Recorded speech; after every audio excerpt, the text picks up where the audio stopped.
A brief history of the Old Kingdom. Teehee Age of the Pyramids. Egypt during the Old Kingdom is surely one of the most glorious periods in human history. Its monuments are among the most celebrated, and what remains of their decoration provides valuable information, not only about the magnificent lifestyles of the pharaohs but also about the daily lives and occupations of the humble fellows, or peasants. Despite all this evidence, however, it remains especially difficult to present a historical overview of the Old Kingdom. For one thing, the ancient Egyptians' cosmos is the product of conceptions very different from our own. For another, their notion of the passage of time was radically different from ours. The chroniclers of each reign felt no need to establish a temporal succession of events, but rather saw it as their duty to simply mark the individual years. Thus, one typically finds mentions only of day X, of season Y of sovereign Z, day 4 of the Shema season, of King Pepi, for example. The woefully incomplete Palermo stone, cat. Number 11-5, is the sole record from the earliest years that attempts to cover a broad period, providing the annals of rulers from Aha, the first king of the first dynasty, to Neferkar, the third ruler of the fifth dynasty. Fragmentary details have recently been added to this information by the so-called Stone of South Saqqara. After these two documents in stone, the next record we have dates to Ramesside times, a fragmentary papyrus written during the reign of Ramses II, 1279 to 1212 B.C.E., which was acquired by the Museo Hco in Turin, where Jean-François Champollion was the first to reconstruct its canon of kings. Similar lists have been retrieved from the Chamber of Ancestors at Karnak, now at the Louvre, and from the Temple of Seti at Abydos. Much later, when the Ptolemies needed to secure their claim to the throne, they revived the cult of the rulers, and about 280 BCE an Egyptian priest, Manetho, undertook to translate into detail Sahur and a known god, cat. No. Row 9 Greek. The list of kings preserved in the archives of the temple at Sebennytos. Excerpts from Manetho's manuscript have survived in the texts of various chroniclers, including Sextus Julius Africanus and Sencellus. While Manetho's text classifies a sequence of pharaohs into dynasties, these were determined more by the geographical center of power or by affinities of other sorts than by family lineage. It was not until the 1840s that the great Prussian scholar Karl Richard Lepsius grouped the chief dynasties into the Old Kingdom, 3rd to 6th dynasty, Middle Kingdom, 11th to 12th dynasty, and New Kingdom, 18th to 20th dynasty.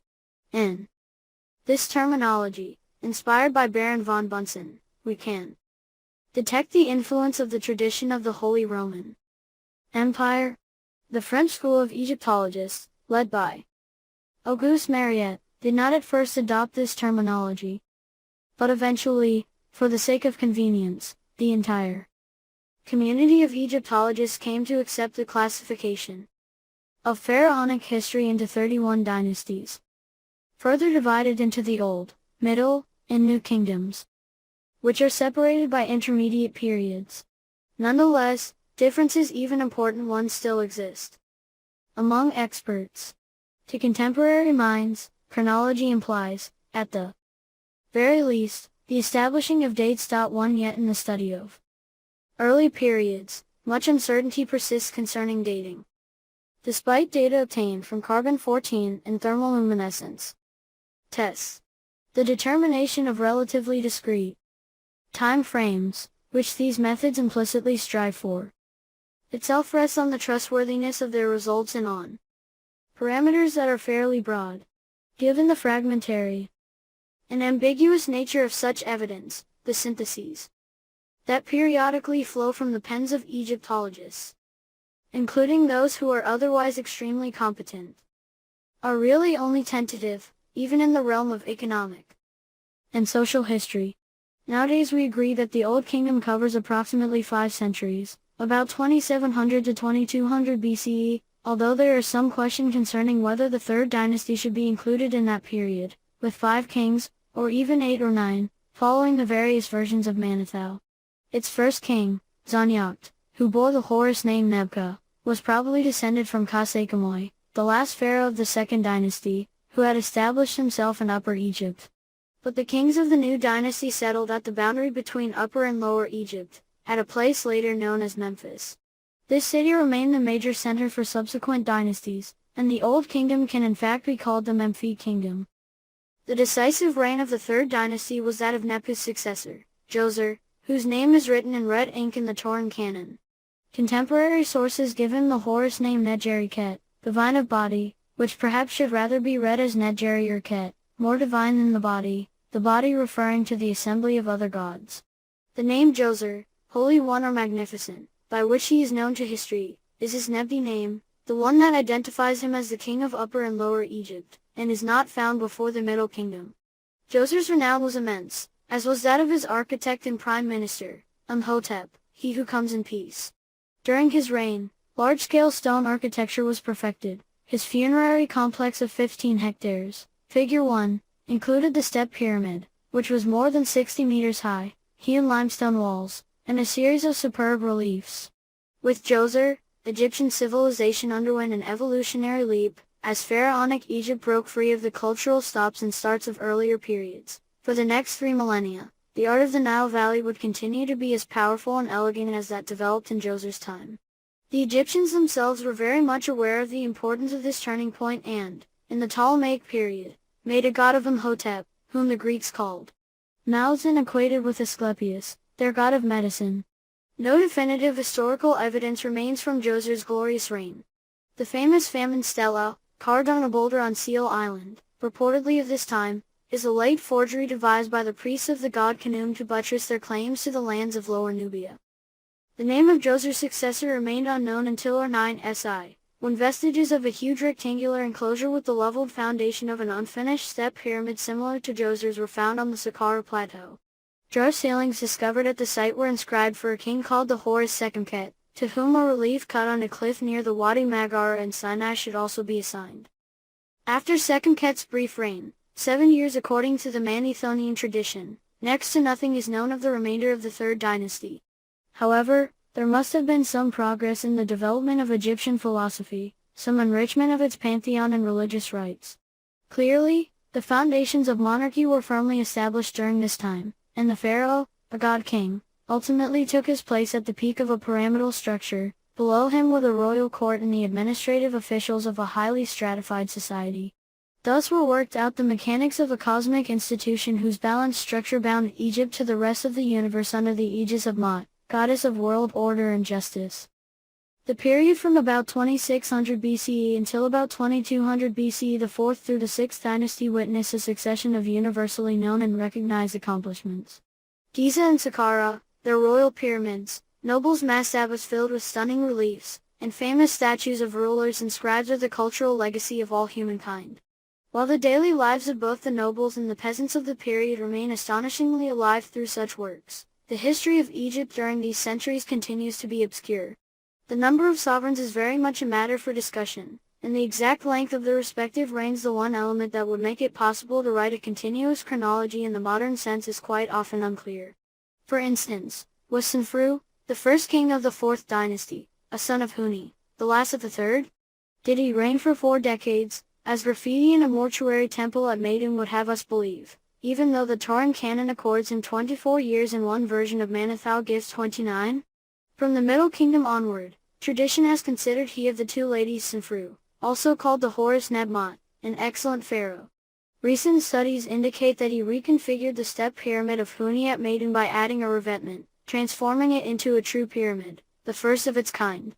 Reflecting the influence of the solar religion, the pyramid at Maidan and henceforth all such structures was considered, in some sense, a petrification of the sun's rays. Senfru next turned his attention 50 kilometers north, to Dashur, where he built 2 pyramids. The first is called the Bent Pyramid, by reason of its unusual shape. Its lower portion has a slope of 5.4 degrees 27 minutes, while its upper portion is inclined 4.3 degrees 2 minutes.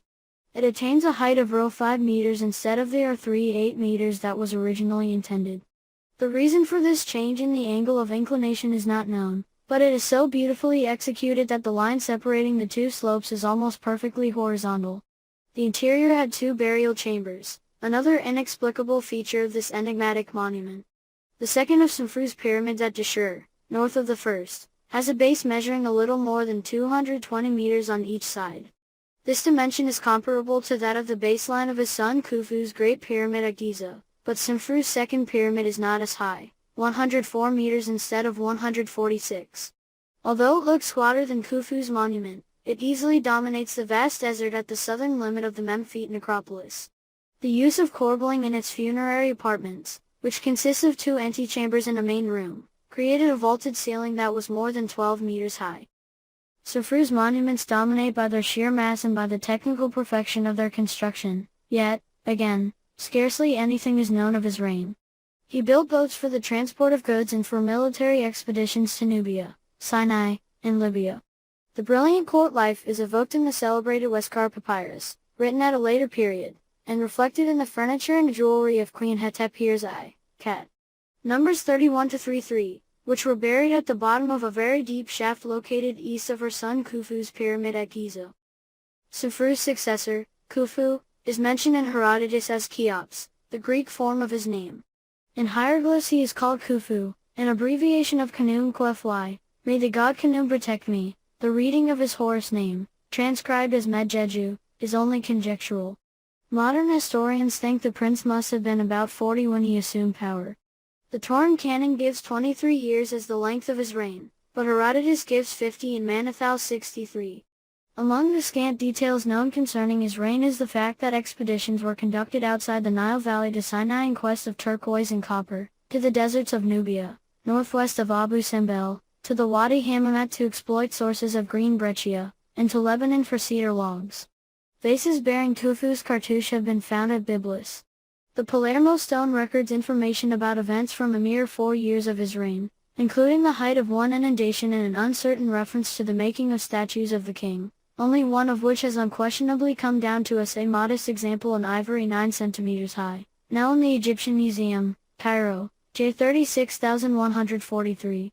On the other hand, the perfection of artistic production during the period is attested by many statues of dignitaries in the decorated walls of their mastabas, such as the depictions of Khufu's son and daughter-in-law, Rahotep and Nofret, figure 3R, and the famous painting of geese from Meidum, all now in the Egyptian Museum, Cairo, CG 1742. The crowning achievement of Khufu's reign is the celebrated pyramid at Giza, called the Great Pyramid, 146 meters in height on a base 230 meters per side and with an amazing ascending corridor, figure 2. Admired throughout the centuries, it remains the focus of endless speculation and mystical fantastical interpretations by those dedicated to the study of pyramids. Khufu himself has been detested as harsh and cruel in Egyptian folk memory ever since the First Intermediate Period, when the authority of the central power came into question. He had a large family, with many wives and more than 12 children. Prince Kawab, the eldest son of his first wife, Meredites, died before his father. His second son, Jadif or Harjadif, was remembered as a sage author of moral precepts. His name was associated with that of Imhotep, and he was the object of a similar type of deification. Although he never ruled, his name is written within a cartouche in the Wadi Hammamet together with that of Bafur, his brother. When Khufu died, the royal succession was so hotly contested that work was abruptly interrupted on the mastabas of many royal princes.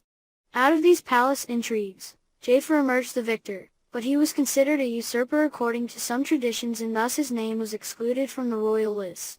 Jafar or Rajadith, the Horus Keper, he who evolves, was the husband of Khufu's eldest daughter, Princess Hetepher's. He reigned for only a short period, 8 years is the span given in the Turin canon, just long enough to decide to build a pyramid outside Giza, on a superb site overlooking the apex of the delta near the present-day village of Abu Rawash. His funerary complex remains unfinished, and the pyramid itself seems not to have been completed, only a superb cutting, intended to serve as the burial chamber, remains. Excavations at the beginning of the 20th century also uncovered a head of the king in red quartzite, Cat. Number 54. One of the masterpieces of Egyptian art, it is now in the Louvre, along with numerous statue fragments. Excavation at the site has recently resumed under a Franco-Swiss team. The return to the plateau at Giza was to be made by Khafra, another son of Khufu.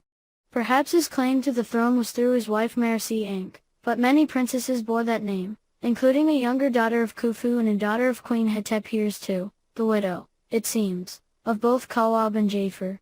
Known as Hefren in Herodotus, the ruler was also identified as Ra Khafer, he of the two ladies Khafra, the Horus user Ib, powerful of heart. It was during his reign that the cartouche bearing the king's actual birth name, or son of rename, preceded by the epithet Nefer, perfect god, first appeared in the royal titulary. Although renowned for his pyramid and for the Great Sphinx, cut from the living rock near his valley temple, Khafra is actually little known. Nothing concerning his period of kingship is preserved on the Palermo stone, no length of reign is given in the Turin canon, and Manetho's information concerning him is not credible. Khafra's pyramid is only slightly less important than Khufu's. While its base is smaller by 15 meters and its height by 4, its steeper slope makes it appear somewhat higher than Khufu's. In the Valley Temple, built of enormous blocks of granite and alabaster, Mariette found a magnificent diorite statue of the seated Khafra, the back of his neck protected by the wings of Horus, the dynastic falcon. This symbol of the Old Kingdom monarchy is now in the collection of the Egyptian Museum, Cairo, figure 28. Khafra's chief wife, Qamar-Nebdi, was buried near her husband's pyramid. Her daughter bore the same name and became the first wife of Menkaure, who did not directly follow his father, Khafra. The Turin canon notes an intermediate reign of 4 years by a king with an indecipherable name, sometimes read as Nebka, too. This could also be the Bikaris of Manetho, who in turn may be identical to the Bafra and the Wadi Hammamet. Whatever the case, this ruler has not left a single monument. By contrast, Menkaure shares the glory of Khufu and Khafra and of the Giza Plateau. His name appears as Misernus in Herodotus and as Menchers in Manetho. These Grecized forms clearly derive from the hieroglyphic Menkaure, stable are the Khas of Re, but the reading of his Horus name is still unclear. The Turin canon indicates a reign of 18 years, much of which is lacking in historical documentation, but Menkaure's artistic legacy survives through numerous monuments. His pyramid at Giza, cased on its lower courses with red granite from Aswan, once held a basalt sarcophagus, a mummiform coffin, and some of the royal remains, but all of these were lost in a shipwreck during transportation to England. Menkaure's Valley Temple has furnished some fine statues of the king, his wife, and several female deities, Cat. Numbers 67-70. The last king of the 4th dynasty mentioned in contemporary records was Menkaure's son Shepsesk, whose name does not contain the syllable Re, which represents the divine solar element. In fact, Shepsesk was buried not beneath a pyramid, the solar monument par excellence, but under a masonry mastaba in South Saqqara that is shaped like a gigantic sarcophagus and called in Arabic mastabat Pharaon. The only extant story regarding the transition from the 4th dynasty to the 5th is found in the Westcar papyrus. It relates that the magician Jedi had predicted to Khufu that his descendants would be removed from power by a new dynasty of divine origin and that the mother of this dynasty's first 3 kings would be the wife of a priest of Re. The titulary of the first king of the 5th dynasty gives his name as the Horus Yermont, he who makes order, and the king of Upper and Lower Egypt Userkaf, powerful as his Ka. Although the name Re is not given, this ruler did use the epithet son of Re. His greatest achievement was the building of a new type of structure called a sun temple. Located near the present-day village of Abusir, this included a massive obelisk constructed of masonry blocks and capped with a pyramidion that stood on a broad base in the form of a truncated pyramid. Userkaf, whose funerary complex is located at Saqqara near the Pyramid of Djoser, also completed temples in Upper Egypt and helped to promote the cult of the goddess Hathor. Seal impressions with his cartouche have been discovered in Nubia. Czech excavations at Abusir over the last 20 years have produced new archaeological evidence that emphasizes the importance of a queen called Khentkaz, who bears the title mother of 2 kings of Upper and Lower Egypt. A queen of this name had an important funerary edifice at Giza, not far from the Pyramid of Menkaure. Although Menkaure fathered his successors Shepsesk and Userkaf with his first wife, he also had 2 other sons, named Sahur and Neferukar, who both became kings and whose mother was this very Khentkaz. Khentkaz's strong personal character ensured that there was continuity as well as change during the transition from the 4th to the 5th dynasty. Her sons chose Abusir, figure 3, and not Giza as the location for the royal cemetery. The decision to build sun temples during this period brings to mind the story of Khufu and Jedi in the Westcar Papyrus. Manetho considered it of such significance that he introduced a new dynasty of kings for this era in his list. Some important historical information exists concerning the reign of Sir, which is estimated at approximately 15 years. While his solar temple has not been excavated, his funerary complex at Abusir, Cat. No. Uo, has yielded several beautiful limestone reliefs, Cat. Nose. RR 14, testifying to his victories in Libya and Asia, as well as splendid basalt pavings and granite palmiform columns.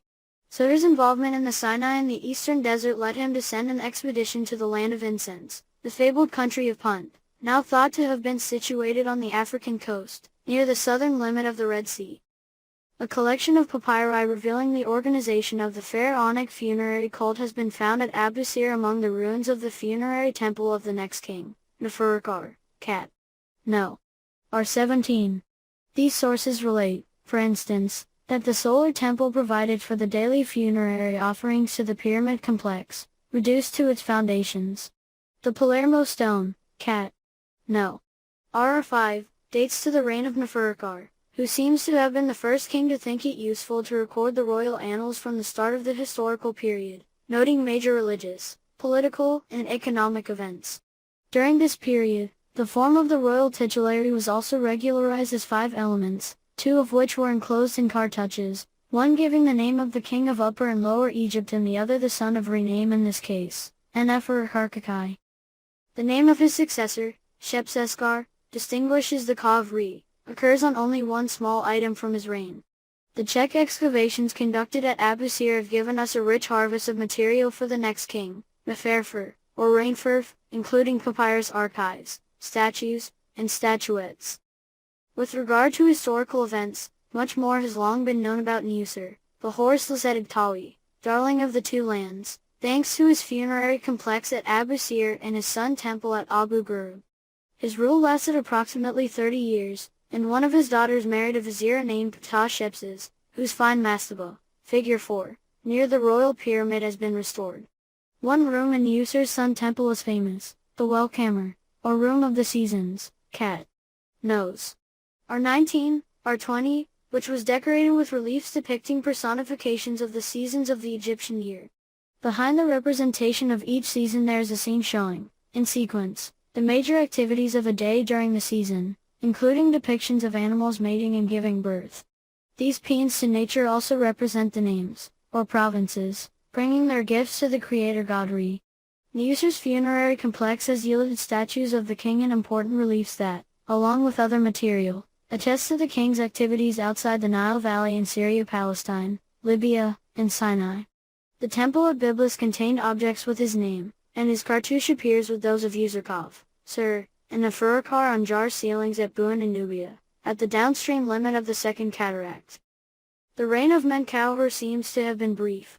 While it is known that the priests of his funerary cult were active as late as the New Kingdom, neither the sun temple of this ruler nor his pyramid has been definitively located. Would it be productive to search for the latter at North Saqqara? The 8th king of the 5th dynasty was Isesi, the Horus Diedkau, permanent of appearances, whose son of Rename was Char, permanent as the Ka of Re, and whose reign is said to have exceeded 40 years. In a rupture with previous reigns, he located his funerary complex, which has still not been fully excavated or published, at South Saqqara. Isesi's active foreign policy is indicated by the fact that his name appears in Sinai, at Byblos, and at Buin, ancient gateway to Upper Nubia, in present-day Sudan. The Torn Canon and Manetho suggest that the 5th dynasty closed with the Horus Wajtali, he who makes the two lands flourish, the son of Reunis, a suggestion confirmed by the newly interpreted stone of South Saqqara. His reign must have lasted about 30 years. That a dynastic break occurred after he ruled should, however, be questioned, since it is by no means supported by archaeological evidence, which instead underscores continuities in art and architecture, nor by any interruption in the administrative life of the country. The official Ka Gemi, for instance, initiated his career under Isesi, continued it under Unis, and finished it, loaded with honors, under Teti. Even more decisive in terms of continuity is the possibility that Unis, who may have been the son of Lasisi, may also have been the grandfather of Pepi I. That Unis enjoyed considerable prestige is attested by the fact that his cult lasted into the Middle Kingdom. The layout of his funerary complex, Figs. RR 12, is generally similar to that of his predecessor and to those of the 6th dynasty kings, although his pyramid itself is smaller, but it is marked by one major innovation. The walls of Unis's burial chamber are inscribed with a series of texts designed to guarantee his resurrection and immortality. Known as pyramid texts, inscriptions of this kind would be augmented under subsequent kings. Cat. Number 177. But even from the outset they affirm the wish of the deceased sovereign to triumph over every obstacle that might jeopardize his survival in the afterlife. Furthermore, that survival is envisioned in numerous ways that may appear contradictory to us but did not seem so to the ancient Egyptians. In the dark world of the dead, in the west, the sovereign is master of Osiris's kingdom. But each morning he is reborn, as he sails alongside his father, Re, in the solar bark. Each night he rejoins the imperishable stars that endlessly circle the globe. Unis's name is linked not only with this spiritual revolution which recorded on the walls of the pharaoh's tomb humankind's oldest funerary ritual but also with actions undertaken beyond the frontiers of Egypt, in Libya, on the shores of Lebanon, and in Nubia. Manetho assigned a length of 203 years to the 6th dynasty, in which he included 6 kings originally from Memphis. Other sources are more tentative, particularly regarding the end of the dynasty and the transition into the years that modern historians refer to as the First Intermediate Period. Critical examination of extant texts and consideration of the dates of the Sothic cycle, the cycle of the star Sirius, carbon-14 results, and data derived from other laboratory tests have led the most recent textbooks to suggest dates between about 2350 and 2200 BCE for the 6th dynasty. While many impediments to our historical understanding of this era still remain, advances in archaeological methods may one day provide some help. At South Saqqara, for instance, the necropolis of the dignitaries associated with Pepi I and Merenrai has still not been excavated. Without such basic documentation, the diversity of views offered on the period should not be surprising. Over the course of a 10-year excavation, the funerary complex of Pepi I and his queens has revealed vestiges of the burials and the names of 5 additional and until now totally unknown queens. The clearance of the 6th dynasty governor's mastabas at Balat in the Dakhla Oasis has provided new information on the extent of the Egyptian kingdom at that time. While certainly welcome, such new discoveries also often create a host of new problems for historians. The first king of the 6th dynasty Teti, the Horus-Teptawi, he who pacifies the 2 lands, came to the throne in uncertain circumstances, but at least his accession does not seem to have been violent. Indeed, continuity is attested by the king's funerary complex at North Saqqara, which is in perfect harmony with those of his predecessors. The burial chambers are still inscribed with the pyramid text. At most, the only significant changes are that images of the god Seth, but not his name, are prohibited and that certain signs, such as Desher, the Red One, an epithet of Seth, are avoided. The nobles associated with Unis are known to have continued to serve under Teti. Although the Manethonian tradition attributes at least 30 years to Teti's reign, the Palermo stone assigns him only 6 biennial cattle censuses, or a total of 12 or 13 years. The Torn Cannon and the Stone of South Saqqara both indicate that there was a pharaoh between Teti and Pepi I. This could be the king of Upper and Lower Egypt Userkar, powerful as the Ka of Re, from the list of Seti I from Abydos. Might he be the son of Rieti mentioned in 2 inscriptions at the Wadi Hammamat? Was he perhaps responsible for the murder of Teti, reported in Manetho? Only a few documents bore his name. His pyramid remains unknown, and biographical texts of the period pass directly from Teti to Pepi I. The Horus Meritawi, beloved of the 2 lands, the son of Re Pepi, king of Upper and Lower Egypt Merir, beloved of Re, originally named Nefertahor, excellent as the protection of Horus, had a long reign. His 25th biennial cattle census is known, and the Manethonian sources assign him a rule of 53 years. The apogee of the Old Kingdom may have been reached under Pepi I, judging by the number of temples built throughout the country during the administrative reorganization that took place and by his activities outside Egypt, which are reported in the great biographical inscription from the Mastaba Chapel of Wani at Abydos. The same inscription also mentions, with appropriate discretion, a conspiracy hatched in the royal harem. Pepi I sent forth major expeditions to the quarries of Wadi Hammamat and the copper mines of Sinai, and his presence is attested from Byblos to present-day Tumas, deep in Nubia. The Heb said, or Royal Jubilee, celebrated in the 36th year of Pepi's reign, is mentioned in many sources, including an inscription on a beautiful alabaster vase, cat. Number 179. The funerary temple of Pepi I, which the French team excavated at South Saqqara, is still well preserved in some sections, but many statues of kneeling prisoner with their arms tied behind them have been reduced to fragments. The expressive countenances of these statues make for an astonishing ethnographic gallery of the peoples of Africa and Asia with whom the Egyptians were in contact. Pepi's pyramid, which was 50 meters high and therefore easily visible from the Nile Valley, was called Men-Nefer Pepi. Pepi is stable and perfect. The first part of this name came to be applied to the nearby capital and was later transcribed by the Greeks as Memphis. Only 12 meters of the pyramid's height remain, but it has been possible to clear its entire perimeter, the sides of which measure a little more than 75 meters. During the excavation of the burial chamber, more than 3,000 fragments of various sizes were collected, and these were used to reconstruct the walls at the site. The magnificently carved, finely chiseled hieroglyphs often preserve, in its first freshness, their original green paint and eternally fertile green, the color of the young shoots that ceaselessly revitalized the Nile Valley. The sarcophagus itself had been broken into, but at its head a granite chest contained the canopic faces holding the remains of the viscera, which were carefully swathed in fine linen bandages.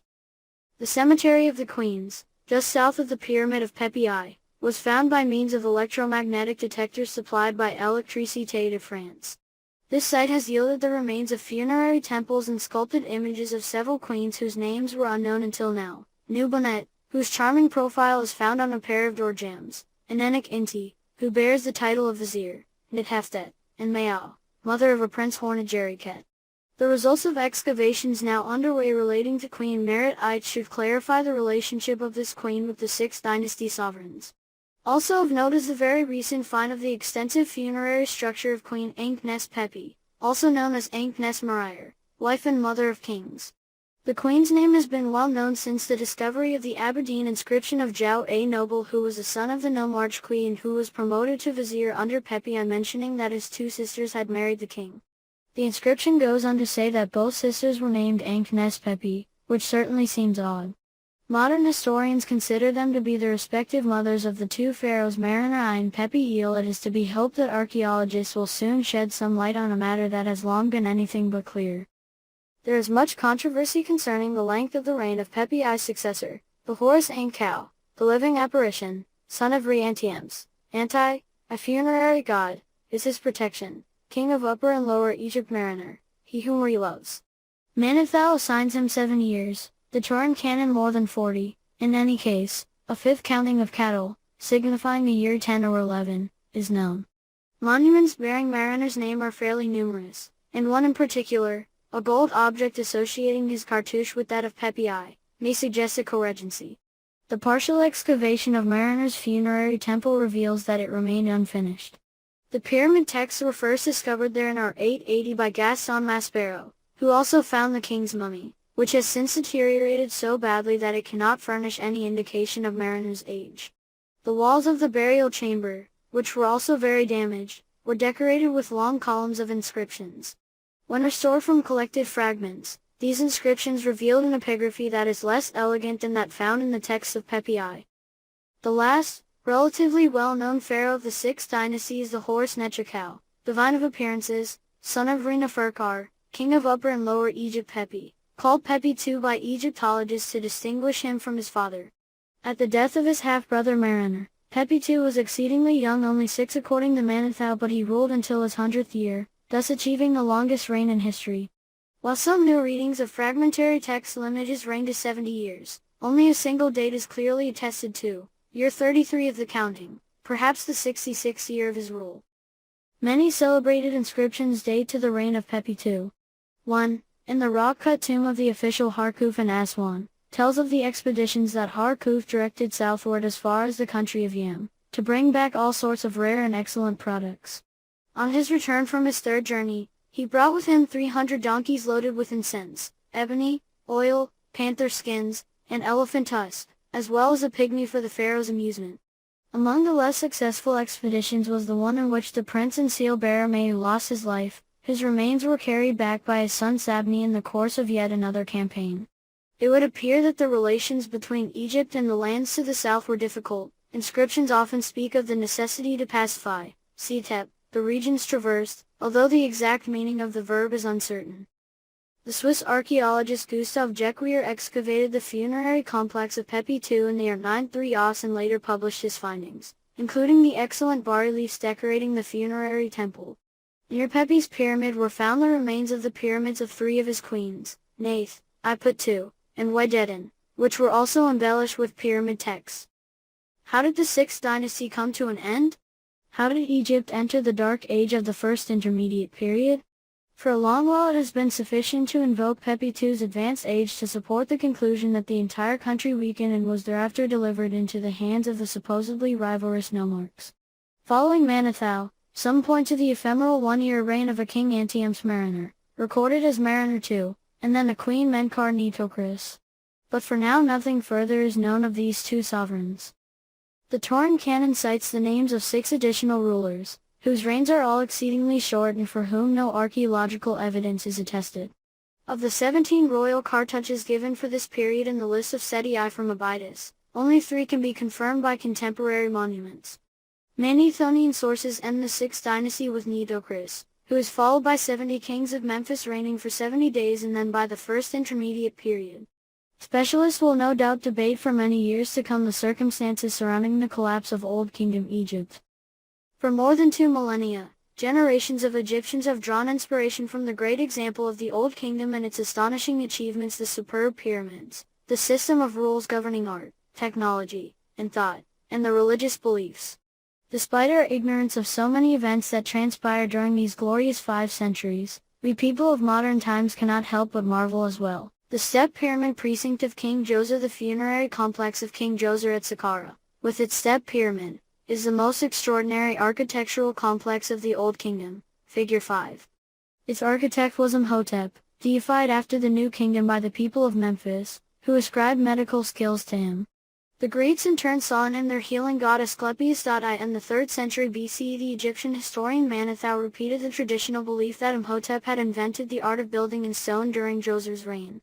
In 1926, in a dump south of the entrance colonnade at the complex, the Antiquities Service found a statue base and fragments of a statue of King Djoser on which is engraved, next to the king's horse name, that of Imhotep with the following titles: Seal-bearer of the King of Lower Egypt, first after the King of Upper Egypt, administrator of the Grand Palace, hereditary noble, high priest of Heliopolis, Imhotep, builder and sculptor. The dedication allows this godlike man to step out of legend and assume his place in history.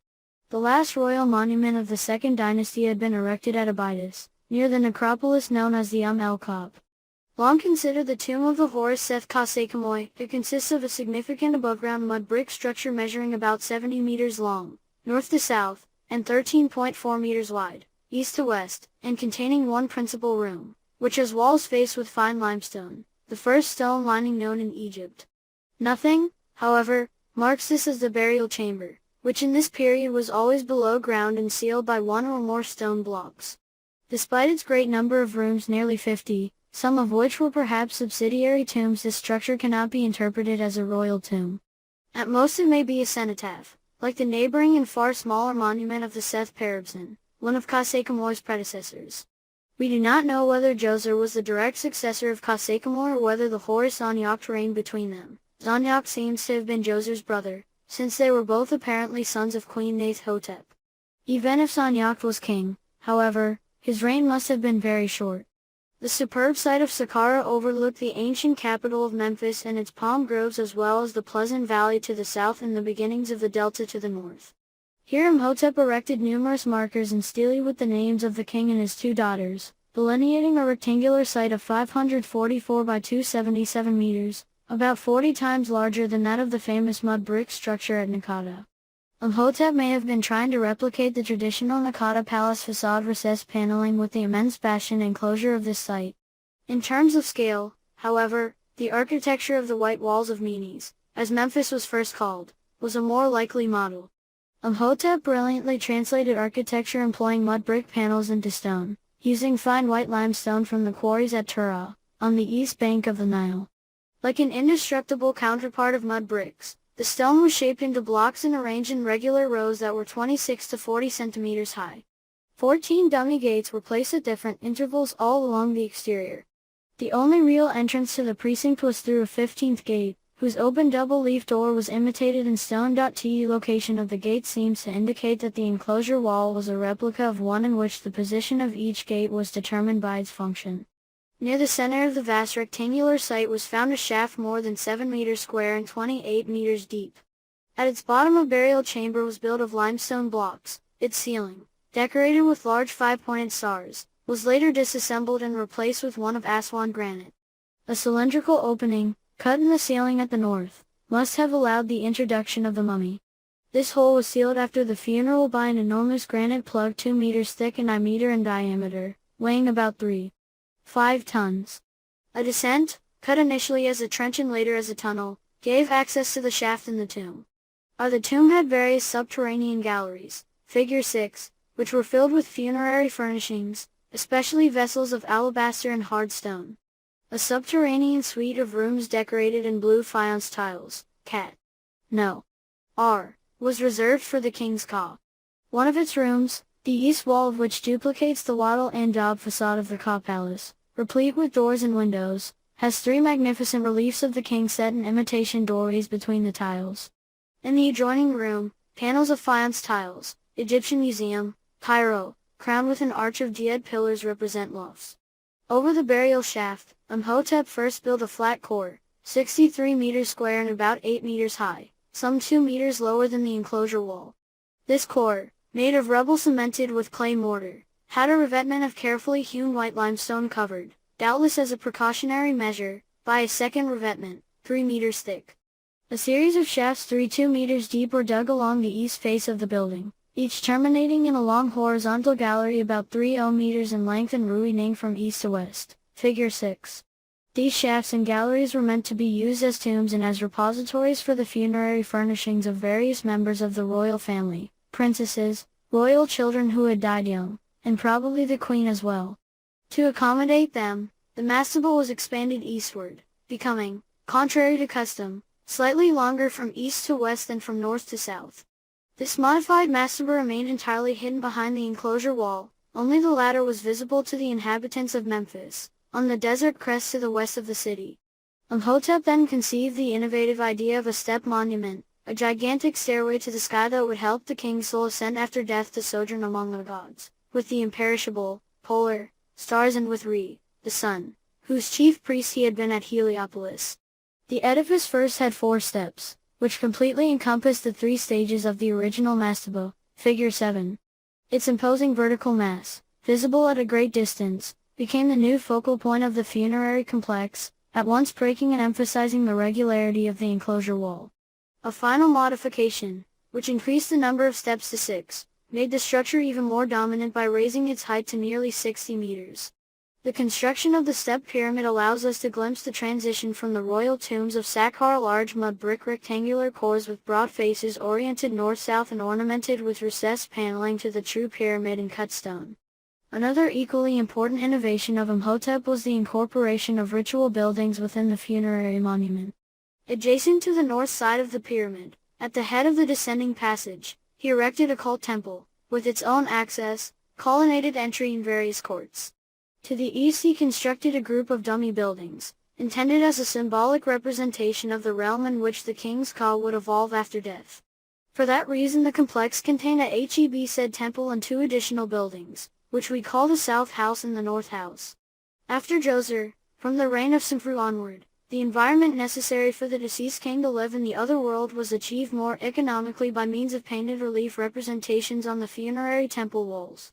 Figure 7. Elevation of step pyramid, showing stages of construction, figure 8. Entrance and enclosure wall. The entrance to the enclosure, a single passageway only a meter wide, leads into this immense enclosure, figure 8, reflecting the fact that the complex was a private domain, reserved for the king's Ka and the rites performed within. The entrance is an imposing gateway in the east face of the enclosure wall, 24 meters from the southeast corner, nearly row 5 meters high. It was destroyed in antiquity but has been reconstructed on the basis of its surviving blocks. A corridor about 5 meters long leads from the entrance to a small court with walls carved in imitation of the gate's two huge door leaves, shown open.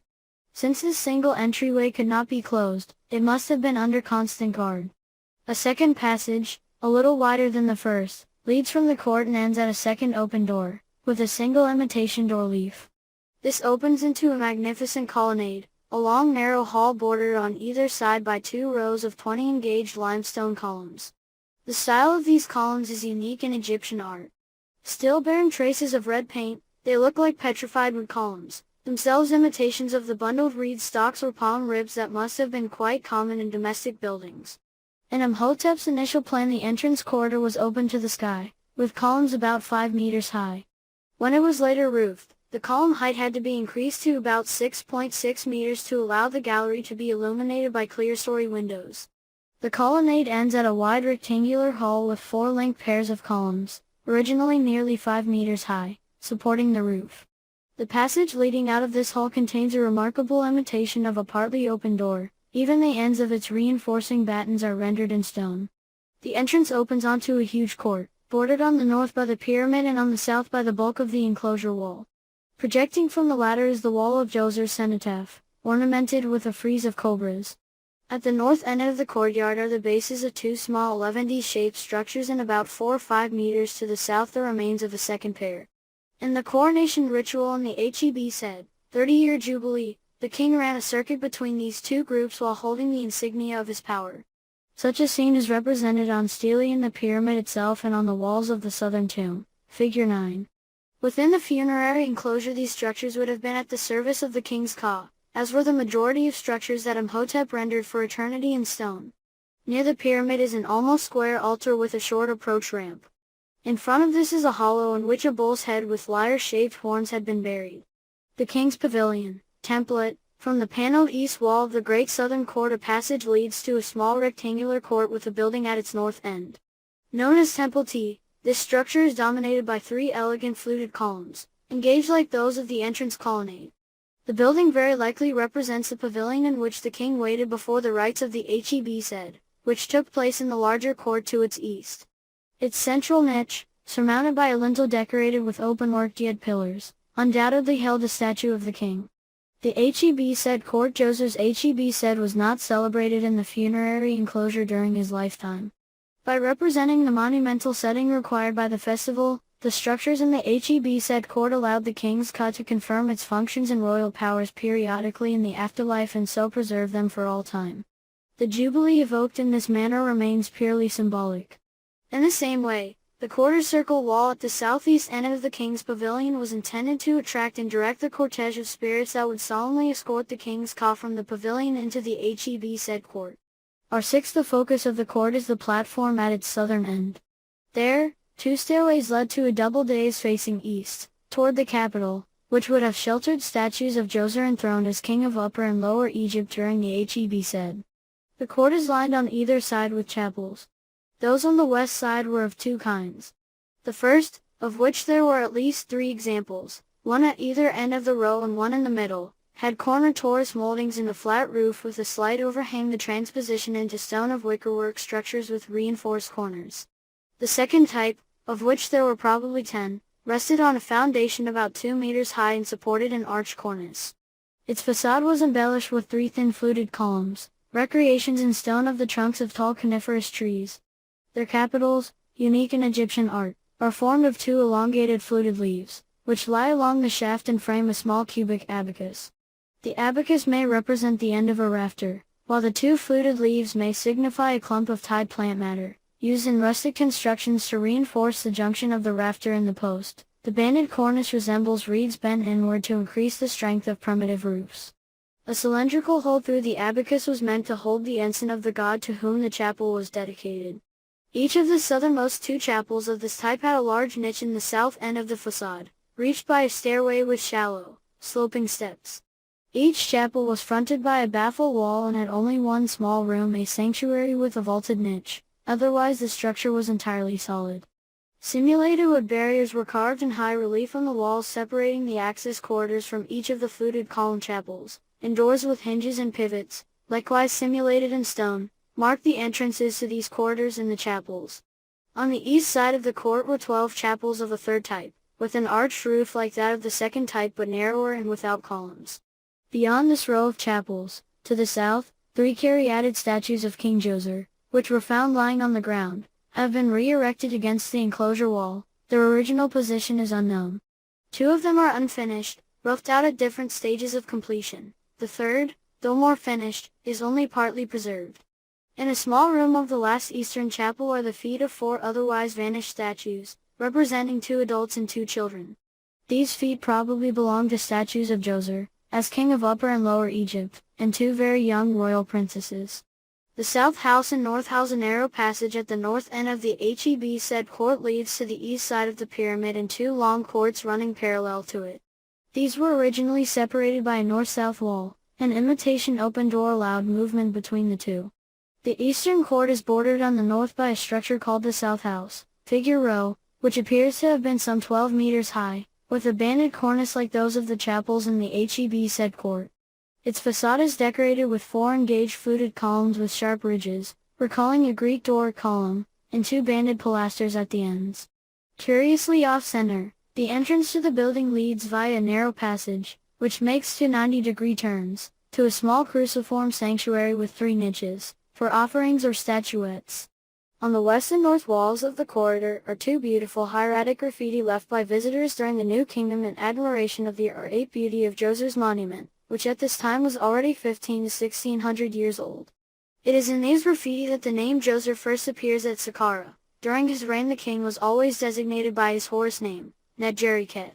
From the northeast corner of the pyramid a corridor led eastward to a small court, north of the south house, that had a second building, called the north house, at its northern end. The facade of this structure was decorated with 4 fluted columns similar to those of the south house. An off-center doorway opened onto a curving corridor that led to a small sanctuary with 5 niches instead of 3 as in the south house. In the east wall of the court in front of the north house there were 3 narrow engaged columns with triangular shafts representing the papyrus, the emblem of northern Egypt, figure R. The remains of a small column with a cylindrical shaft were found against the corresponding wall in the court of the south house, no doubt representing the liliform plant symbolic of southern Egypt. Together, the south house and north house probably represent structures in which the king's ka received the homage of his subjects after his enthronement and the heb set as king of Upper and Lower Egypt. The serdab at the north side of the pyramid is the serdab, a small, sealed room that backs against the casing. It contained a singular statue of Djoser that is now in the Egyptian Museum, Cairo, J49158.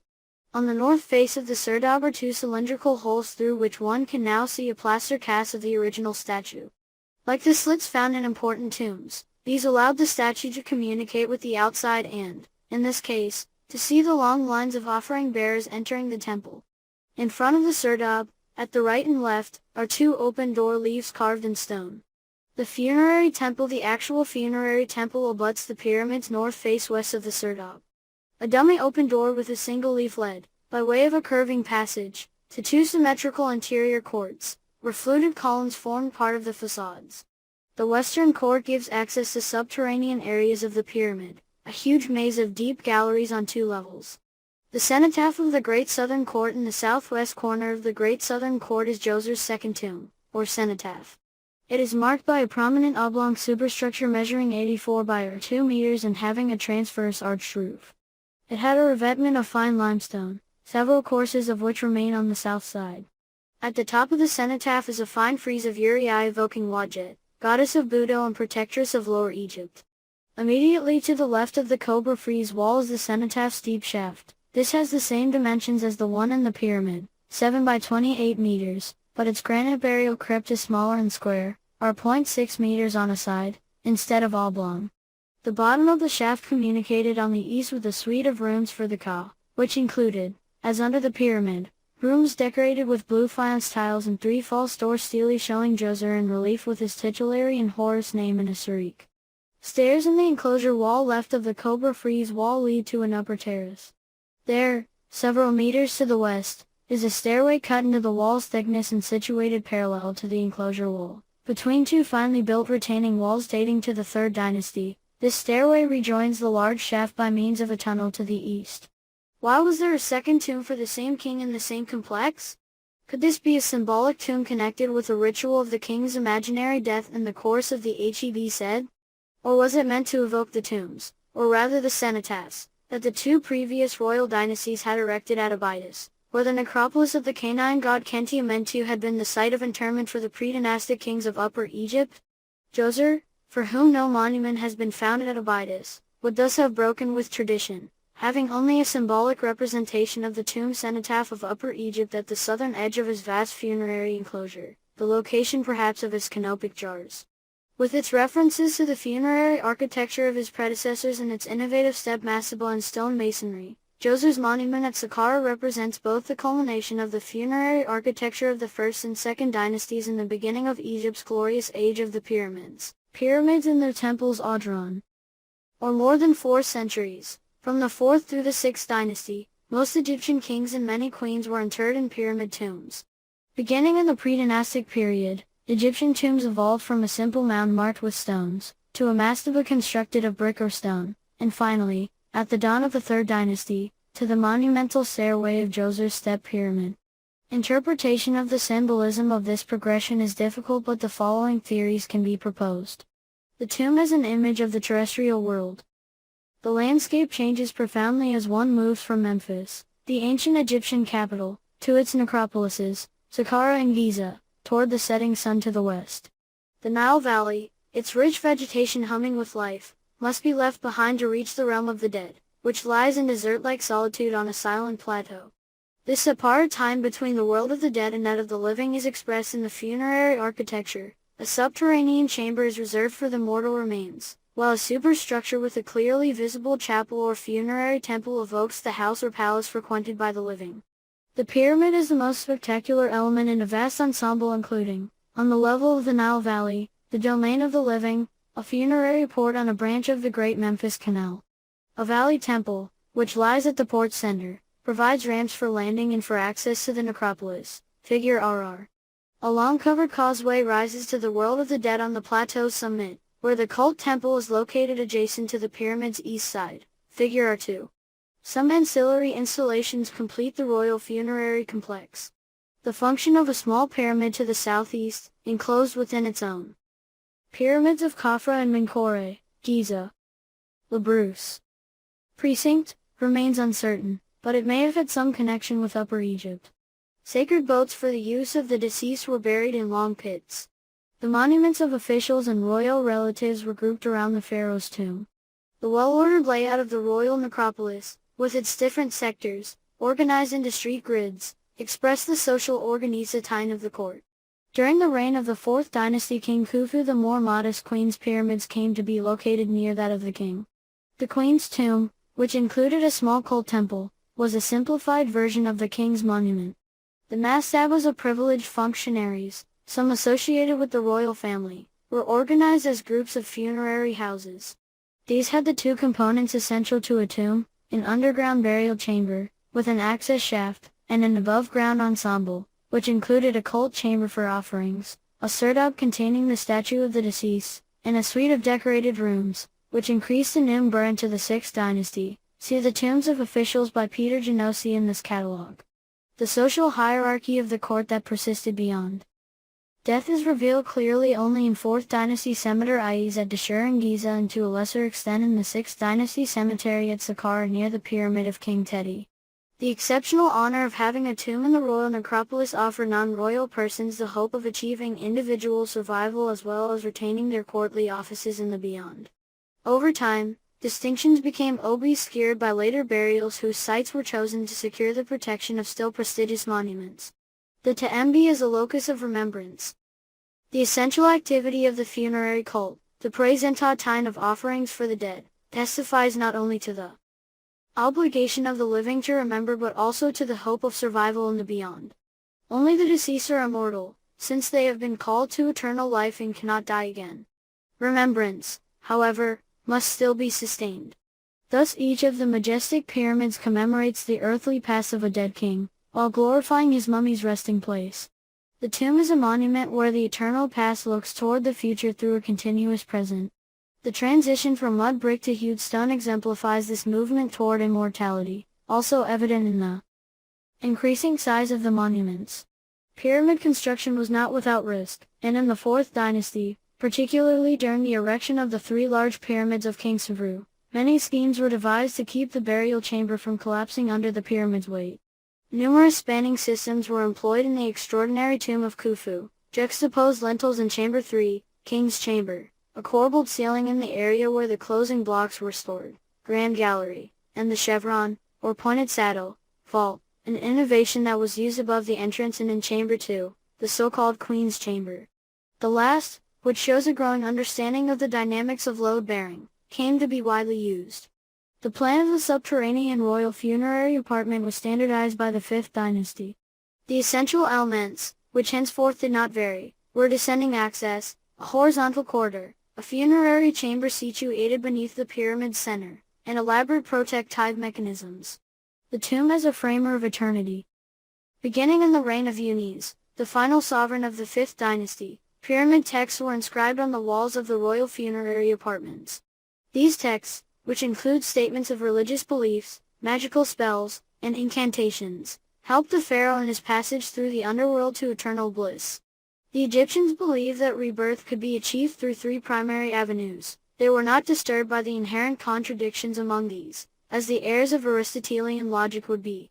In Osirian eschatology, the deceased reaches the world of the dead, a mysterious kingdom, ruled by Osiris as the Lord of the Westerners, from which no one ever returns. In the solar cosmology, the pharaoh is reborn each morning and accompanies the sun in his bark across the sky, disappearing with the sun but re-emerging with it at dawn. Alternatively, the pharaoh rises northward at night to rejoin the abiding stars that endlessly circle the pole, giving undying light. Architecture evolved to support these strivings for resurrection.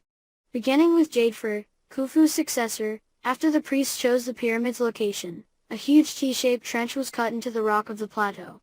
The leg of the T became the access corridor to the funerary chambers, while the crossbar, with its east-west oriented tie-in, held the antechamber and burial chamber. Construction of this funerary apartment was accomplished while the trench was open to the sky. Thick stone slabs were placed on a layer of packed sand to form a pavement, then the stone walls of the chambers and corridors were built. Finally, a vault of huge stone chevrons was put in place, supported by 2 opposite sides of the trench. From the reign of Unis onward, the roof's interior was decorated with stars, conjoining death and the cosmos. The sarcophagus was put in place before the vault was completed. These chambers were then buried under the pyramid's mass. After the burial of the king, the participants made the long ascent from the funerary apartment. They returned to the land of the living through a ground-level chapel at the center of the pyramid's north face.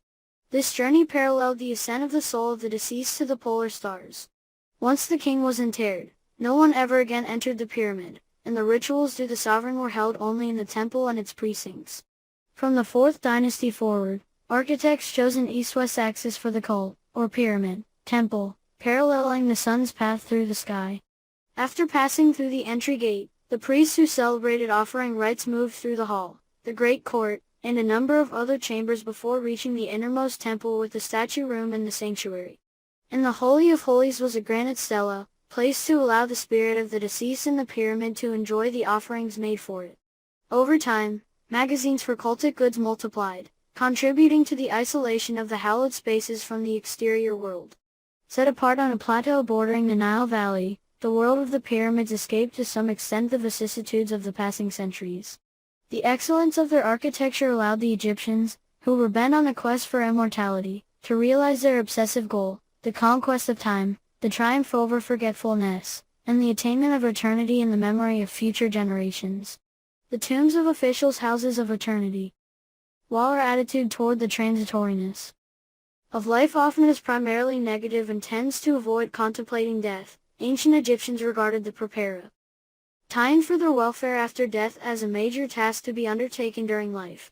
Providing for the afterlife meant not only building a tomb and equipping it with the necessities but also establishing a mortuary cult maintained by individuals who would provide for the requisite offerings and perform the essential rituals after the tomb owner was buried.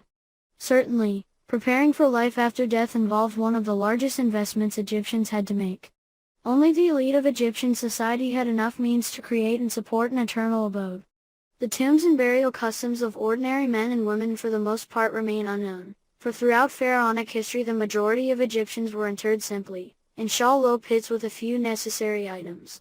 This must be stressed to make clear that in studying Egyptian tombs and their extraordinary reliefs, statues, and burial equipment, we are concerned with the art, architecture, and funerary practices and beliefs of only a small portion of the society, the upper class. Inscriptional as well as archaeological evidence seems to support the idea that the Egyptians regarded their tombs as houses or dwelling places for eternity.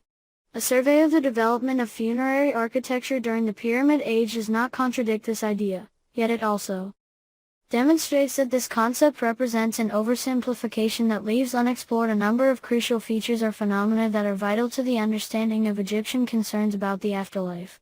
In general, Old Kingdom tombs, regardless of their size and the status of the owner, consist of two parts: a substructure situated below ground level containing the interment, and a superstructure, the mastaba, one erected above the burial place, which is the monument of the deceased. The parts form a unit but developed separately and in different ways in the course of history. It was in the 2nd and 3rd dynasties that the idea of the dead living in their tombs was most evidently manifested in funerary architecture. A number of mastabas of the period surmount complex substructures comprising a multiplicity of chambers, some of which duplicated installations the deceased would have used in earthly life. To the superstructure, built of mud bricks and adorned with elaborate palace facade paneling since the 1st dynasty, gradually became simplified in this period, until the paneling was relegated to a single side. 3. The tomb of Hesi-Re, Saqqara 2405, from the later part of the 3rd dynasty. 4 shows a substructure that retains a complex of rooms, even disposed on a number of different floor levels, as well as a superstructure that has become more complicated, with corridors, an offering chamber, a serdab, or statue chamber, delicately carved wood panels set into the false doors, cat. Number 17, 5 and wall decorations, all features demonstrating that the accessible part of the tomb has gained importance. 6. With the 4th dynasty, the classic type of Old Kingdom tomb, the stone mastaba, emerged. 7 as limestone gradually replaced the mud bricks that were still the primary building material at the beginning of the period. 8 and Nadum, offering chapels, of Nefertiti, Rahotep and Nofret, and burial chambers, such as the example in the anonymous mastaba Mr79 were erected in limestone during the reign of Senfru. Some tombs of the same period to the southeast of the Red Pyramid at Dashur were built with superstructures of rubble cased with limestone, M2/R. In the east facade of each Dashur monument contains 2 false doors, the southern being larger and decorated, and a small mud brick chapel that is the main offering place of the tomb has been added. 11 When Khufu, one of Senfru's many sons, ascended the throne early in the 4th dynasty, he chose a new place for his pyramid complex, a location commonly referred to as the necropolis or plateau of Giza, figure 3. 12 The Khufu not only constructed the largest pyramid ever built in Egypt but also ordered the erection of rows of tombs to the east and west of his own funerary monument. The tombs to the east were given to his wives, who were buried in small pyramids, and close relatives, while the mastabas to the west were built for his officials and more distant relatives. The tombs of these initial, or nucleus, cemeteries, the oldest in the necropolis, 13 display a number of features that seem to set them apart from the funerary architecture of the previous reign and from later monuments as well. The mastabas in the various sections are set in rows equidistant from one another and separated by streets and avenues. 14 With a degree of symmetry unparalleled in both previous and later necropolises.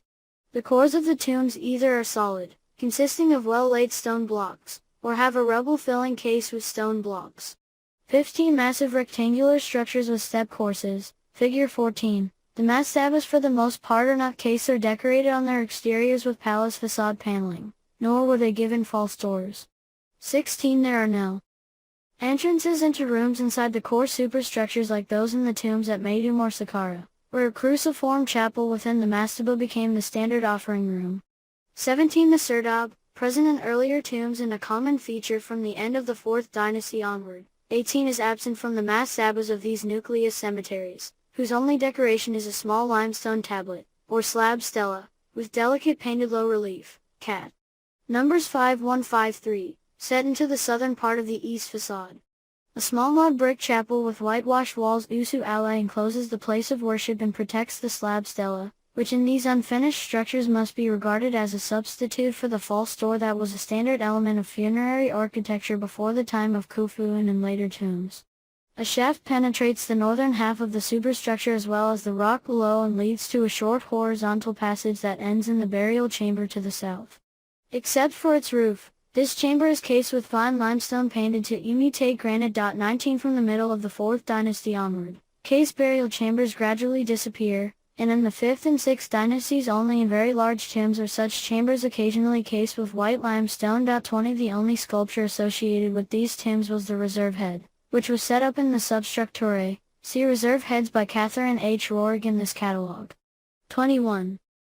The high quality of the relief carving and painting of the slab stele has led to the supposition that these objects, issued from royal workshops, were distributed by the king as marks of ownership or assignment during the lifetimes of the recipients. 22 It seems more probable, however, that the stele were made at various times during Khufu's reign, most likely once the owners died, in order to provide for the basic requirements of the mortuary cult when the tomb remained unfinished, without a casing, a stone chapel, and a false door. This theory accounts for the many epigraphic and iconographic variations the stele display despite their uniformity in other respects. 23 It also accords with the fact that most tombs were furnished with only mud brick chapels that could not have survived long and certainly did not fulfill the initial aims of the builders. When the owner was buried, building activities usually ceased or were reduced to a minimum. 24 The relatives contented themselves with preparing a place of worship simpler than originally intended, and the royal workshops contributed the slab stela as a gift. For a somewhat different interpretation, see Excavating the Old Kingdom by Peter der Manuelian in this catalog. Archaeological evidence shows that in several instances either the tomb owner's family or the king's office of works completed a core mastaba that had a mud brick chapel by replacing the latter with a stone chapel with a false door and adding a stone casing. These alterations clearly indicate that the tomb as it was previously constituted did not embody the form of the funerary monument the owner desired. 25 In some mastabas the remains of the old mud brick chapel were preserved underneath the additional stone construction. 26 And in 4 of them slab stele have been found behind the stone wall, apparently having been left in place and hidden when the new chapel was built. 27. Reconstructions of this kind, which probably took place during the reign of Khufu or shortly thereafter, did not much alter the form of the mastabas.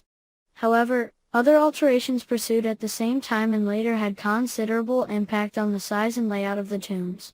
3 methods of changing the original design can be distinguished in the monuments of the Western Cemetery. The first left the core of the mastaba intact and added new structures to the existing one. The second broke a hole in the existing core or removed part of the existing mastaba and built a chapel in the new space created. Figure 5F. Although this procedure seriously interfered with the original structure, it was undertaken in a considerable number of tombs, 28 the earliest of which are the huge twin mastabas in G7000.29. The third method, which seems to have developed from the second, did not modify an existing structure but rather created a new design in which the chapel was built within a space left inside the core. This last procedure was used in the tombs surrounding the nucleus cemeteries and can be dated to the reigns of Khafra and Menkaure. 30. The first method allowed different kinds of alteration to the form of the tomb, which can be observed in the archaeological remains. Figure 5. The simplest variation, visible in the tomb of Nefer, G21 row, figure 15c, involved setting up 2 false doors in the east facade and adding a stone chapel around the main false door. 31 A more complicated alteration, undertaken in the tomb of Khani Nisad I, from the end of the 4th dynasty, G2155, figure 5d, not only introduced a casing but also extended the mastaba core to the south by building a new structure that contained the offering chamber and a serdab behind the south false door. 32 A third variation incorporated a chapel or offering place in the mass by constructing it within masonry that was added to the entire east side of the original core. Figure 5e. 33 An impressive example of such an enlargement is the monumental mastaba of Heminu, G4000, figure 5a. 34 In the east facade of the original core of this tomb 2 holes were broken out and reconstructed as serdabs, the north one containing the owner's splendid statue, figure 156, cat. Number 44. A long, narrow corridor with 2 false doors in its west wall and an entrance at its south end was erected in the new masonry. A small mud brick structure was placed in front of the entrance to the corridor. These procedures all increased the size of the tomb and added a chapel inside the new structure. A fourth not only accomplished these same alterations but also changed the original purpose of the tomb. All tombs of the nucleus cemeteries were built as one-shaft mastabas that served as resting places for one person. 35 However, in the Western Cemetery 6 mastaba cores 36 were enlarged by the addition of masonry that includes a shaft for a second burial, figure 5e. Because these tombs were daytime to be cased, nothing in their final forms would have revealed that in each, two substructures are incorporated under one superstructure. Each single tomb had become a two-shaft mastaba. All of these alterations clearly served to accomplish one intention of the tomb owners, to move the offering room, in one way or another, into the core of the superstructure. Another goal, the creation of a second burial place in the substructure, probably for the owner's wife or a near relative, was less frequently attempted, but its realization had major consequences for the development of tomb building. The few epigraphic remains from slab stele in the core cemeteries show that most tombs were owned by men and only a small percentage can safely be assigned to women. 37 The sex of tomb owners is sometimes deduced not from the epigraphic traces but from the reserve heads found in the substructures. Cat. Numbers 46 to 49.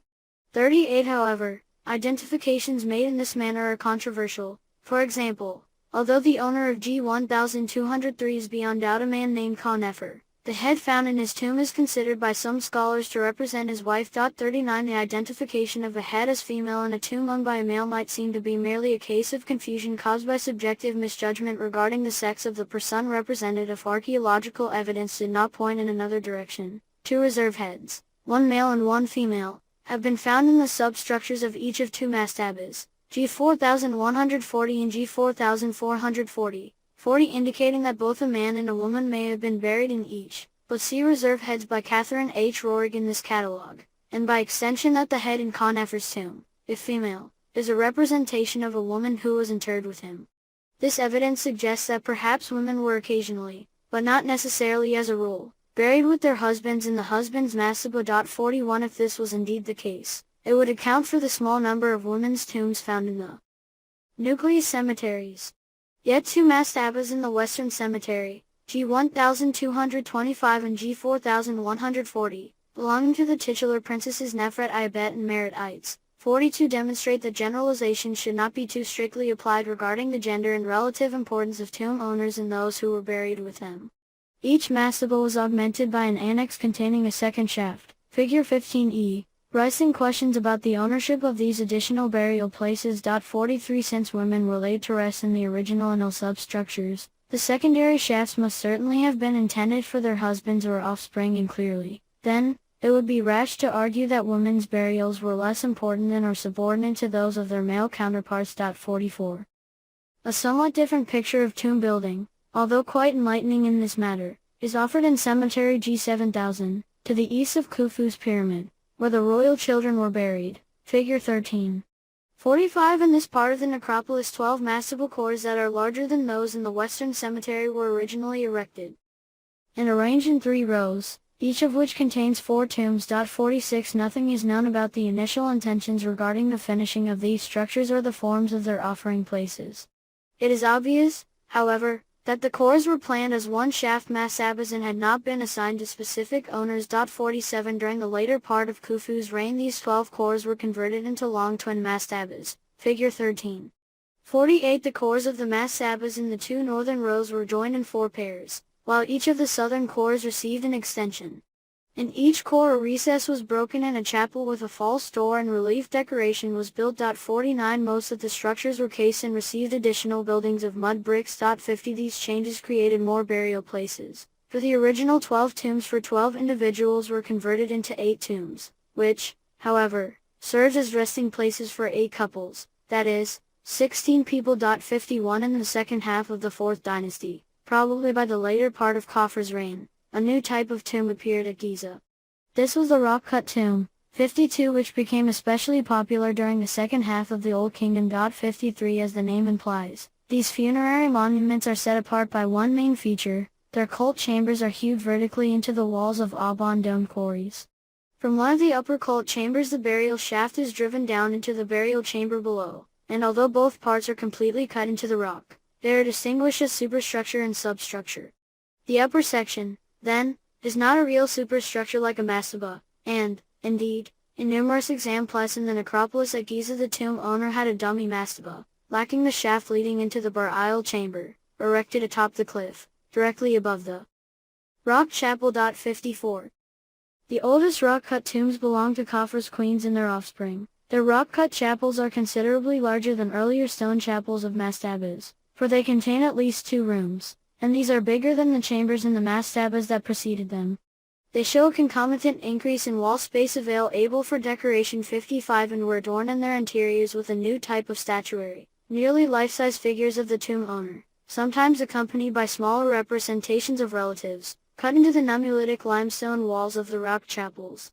56 These figures did not replace the other statues commonly found in mastabas, either freestanding, in serdabs, or niches closed with wood doors. See Old Kingdom statues in their architectural setting by Dieter Arnold in this catalogue. Rather, they appeared exclusively in rock-cut monuments, representing an addition to the repertory of sculptural depictions of the tomb owner. 57 and remained in use until the end of the Old Kingdom. 58.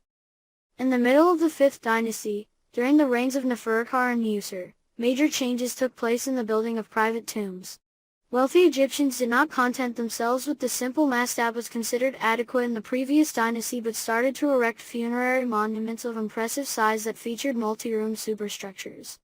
59 Among the most outstanding tombs of this kind, and one that certainly marks a turning point in tomb building, is the funerary complex of Ptah at Abu Sir, figure 16.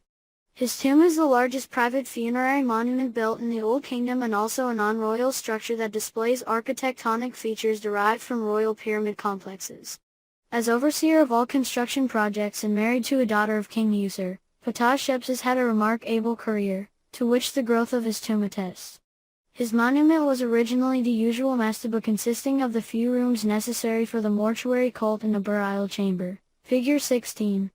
60 However, in the course of the second and third building stages, the initial mastaba was enhanced with a structure to the east containing a chapel with 3 niches for statues and additional rooms.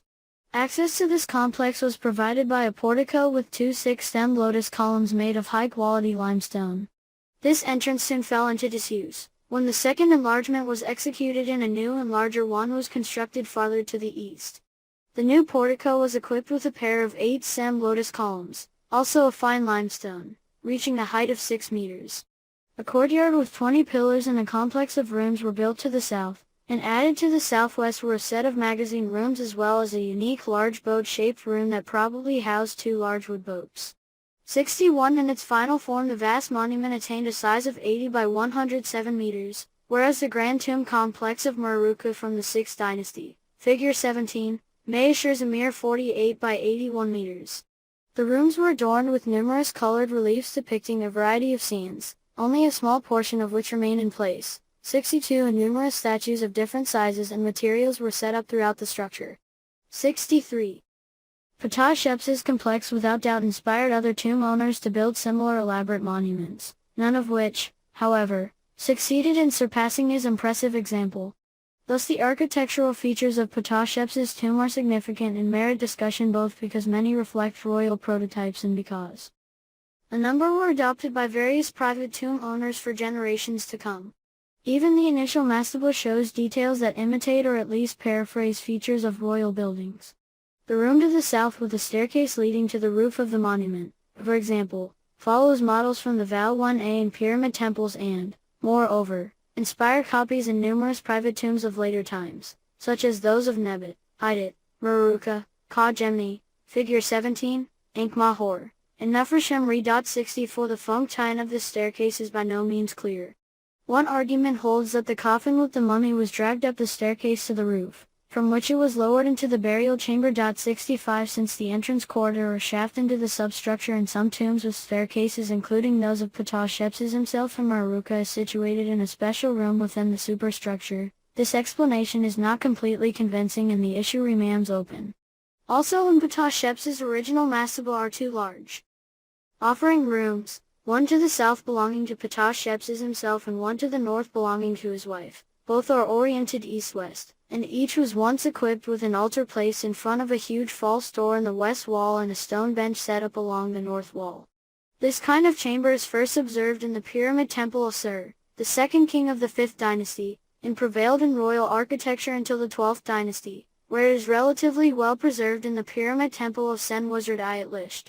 66. The earliest non-royal example discovered may be the offering room in the mastaba of Personet Saqqara, d. 45, dating to the time of Ser. 67. The type continues to appear in most of the large multi-room mastabas of the latter part of the 5th dynasty and of the 6th dynasty and displays a standard form of decoration. 68. While the west wall is almost entirely occupied by the false door, the east wall shows scenes of butchering of meat in the lower registers and offering bearers and piles of food offerings in its upper portions. The north and south walls depict offering bearers marching toward the tomb owner, who is shown seated in front of a table and receiving their goods. 69. The most impressive architectural feature in Ptah Sheps's tomb is without doubt the roof of the sarcophagus chamber, which, however, was certainly not visible once the mastaba was finished and is of a type that was not adopted in any of the later private tombs. A saddle roof consisting of 4 pairs of huge monolithic limestone blocks like those used in the royal pyramids of the 5th and 6th dynasties. This element presents clear evidence that Ptah Shepses was familiar with the building techniques used in the pyramids of his era. 7 degrees. With their pairs of limestone lotus columns, the entrance porticos of the 2nd and 3rd building stages of Ptah Sheps's complex are even more exceptional than the roof of his sarcophagus chamber. Indeed, the columns are a unique invention, unparalleled in both earlier and later monuments. Although kings employed columns made of granite in their pyramid temples during the 5th dynasty, they were either papyriform, those of Nusir, or, more often, palmiform, those of Ser, Shkar Isasi, and Unis, whereas any lotus examples that appeared in their buildings were wood. 7 liters only sporadically were stone columns used in porticos of later mastabas. 72 and these never display a specific type of plant. 73 but rather show the simple and undecorated stem column that was introduced in the side entrances to Ser's pyramid complex. 74. A chapel with 3 niches, which is placed on a level higher than other chambers in the superstructure and reached by small staircases, was one of the most important places of worship in Ptah Sheps's tomb. 75 life-size statues representing Ptah Shepses must have been put in these niches, hidden behind the narrow 2-leaved wood doors that fronted them. 76 Ptah Shepses found royal precedence for this type of chapel. In royal precincts 5 niches became the norm for kings. At the very beginning of the 5th dynasty, in the Pyramid Temple of Uzurkov, marking the west end of the outer temple, see Pyramids and Their Temples by Audran Labrousse in this catalogue. 77 such chapels with 3 niches seem to have been the standard in the pyramid temples of queens in the 6th dynasty. 78 but only very rarely were incorporated in mastabas. 79. Ptah Sheps's pillared courtyard, which measures 18.4 by 17.6 meters, must be regarded as a copy of earlier royal examples, which date from the 4th dynasty through the time of Uzurkov. At Abusir the kings adorned their pyramid courts with columns.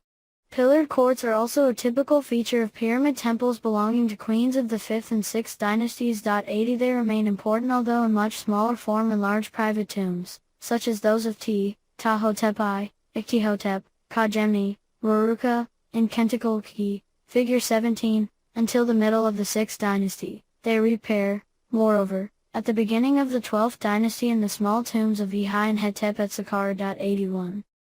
We know that the walls of Ptah Sheps's court were once decorated with reliefs but not whether statues of him were set up there as well.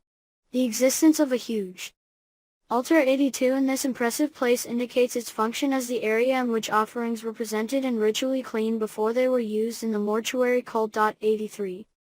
The many magazine rooms in their arrangement, set symmetrically along one side of a narrow corridor, are also clearly inspired by the model of royal pyramid temples, for such complexes did not exist in earlier private tombs, where only 1 or 2 chambers, if any, served as storerooms. Multi-room magazine complexes are found in numerous mastabas of the second half of the 5th dynasty and of the entire 6th dynasty, some of which, for example, the tombs of Muraruka and Kentika Iki and the Queen's Neba in Kenna contained rooms with 2 floor levels. 84. Multi-room mastabas following the model of Ptah Sheps's monument albeit in much smaller versions became the prevalent form of funerary architecture for the upper class, while simpler tombs continued to serve individuals with fewer economic resources. None of the large mastabas are precisely alike, but all display more or less similar elements: entrance porticos, pillared halls, complexes of magazines, serdabs, niches for statues, the east-west oriented offering room with a huge false door. All share an increase in the number of rooms and, consequently, an increase in the wall space available for decoration, one of the main features that distinguish them from the tombs of previous periods. The massive mastaba above the substructure of earlier days was transformed into a superstructure that is a multi-roomed cult complex in which hardly any solid masonry remains, as exemplified, for instance, in the tombs of Muruka and Kajemi. These architectural changes are reflections of a gradual development of funerary practices and the concept of the afterworld. The tomb in its new form was no longer regarded as a house of the dead but had instead become a monument or temple for the veneration of the deceased. The inclusion in the superstructure of an increasing number of reliefs and inscriptions, the latter stressing the tomb owner's deeds and personal achievements 85, and the growing use of statues set up to confront the visitor, figure 16, indicate that the offering room with the false door was now a secondary feature. How strong was the shift of meaning and priorities within the tomb complex is also revealed by a significant invention, the decorated burial chamber, which appeared at the very end of the 5th dynasty or, more likely, at the beginning of the 6th. 86. Indeed, the subjects treated in these decorations are lists and depictions of offerings, demonstrating that the deceased's welfare in the afterlife had become a concern centered in the burial chamber rather than in the superstructure. Thus, two threads are discernible in the development of the multi-room tombs of the later Old Kingdom, the first, and probably the more important, being the transformation of the superstructure into the locus of worship of the deceased as a venerable person, and the second the confinement to the offering room and the sarcophagus chamber of the mortuary cult and provisioning for the dead in the afterlife. Old Kingdom statues in their architectural setting. Rarely conceived as an integral part of architecture, Old Kingdom statuary had a powerful but secluded existence. Statues were considered to be repositories for the living Ka, the actual life force of gods, kings, and human beings. The Ka of these entities could inhabit any number of statues at one time. 1.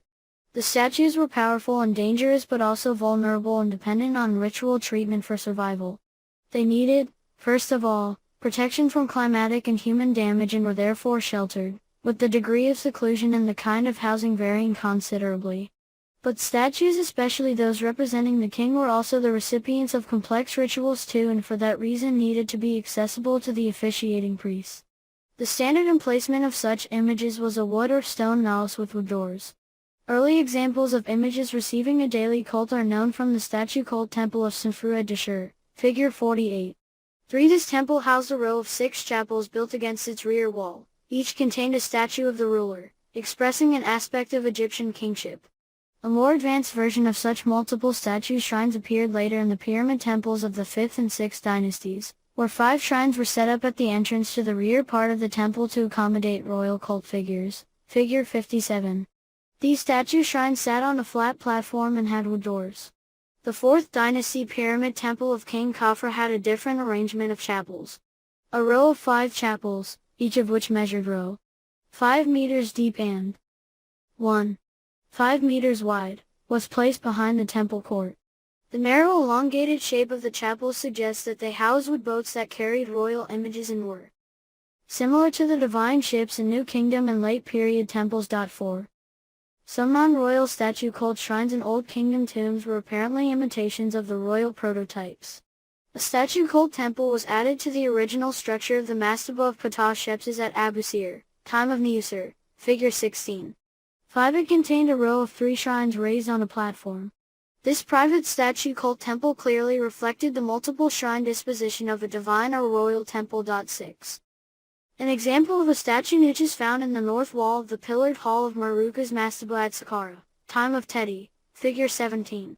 4 steps lead to an altar behind which the statue niche opens or 20 meters above ground, figure 18. The majestic life-size statue of Maruka steps forward from the niche, ready to re-enter life. 7. In addition to the cult images in chapels, Old Kingdom royal temples housed large numbers of freestanding statues and statue groups. The Valley Temple of Khafra contains a monumental pillared hall and a T-shaped ground plan. 8. Their 23 life-size seated figures of the king were arranged along the interior walls in groups of 3, 7, 3, 7, and 3, figure 19. Many smaller figures of the king were placed among them.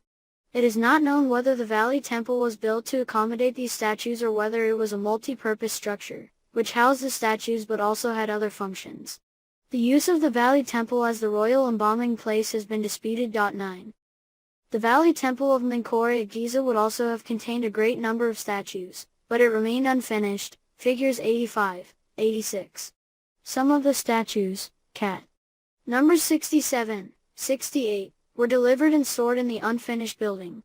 These works included many types of royal statues, 6 or more being triads, cat. Number 68, which showed the king with the goddess Hathor and a representative deity of Upper Egyptian nomes. 11 Nothing is known about the intended emplacement of these statues. N.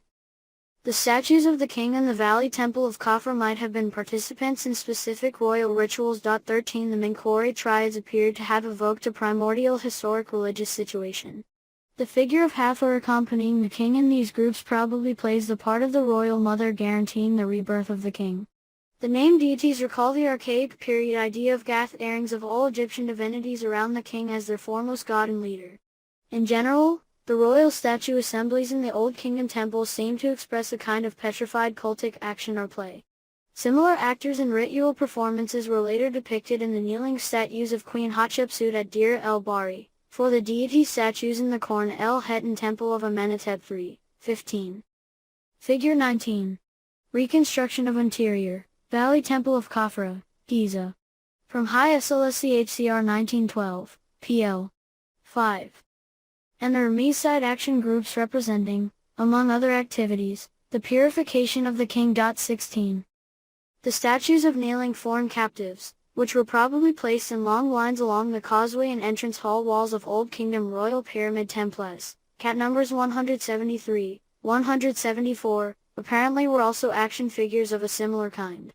Evoking the king's power, they appear to have undergone an enemy destruction ritual. 17 Further interesting examples of Old Kingdom royal statuary emplacements are provided by remains in the Pyramid Temple and the Valley Temple of Khafra, the nearby Harmachis Temple, and the Great Sphinx of Giza, towering over the Harmachis Temple.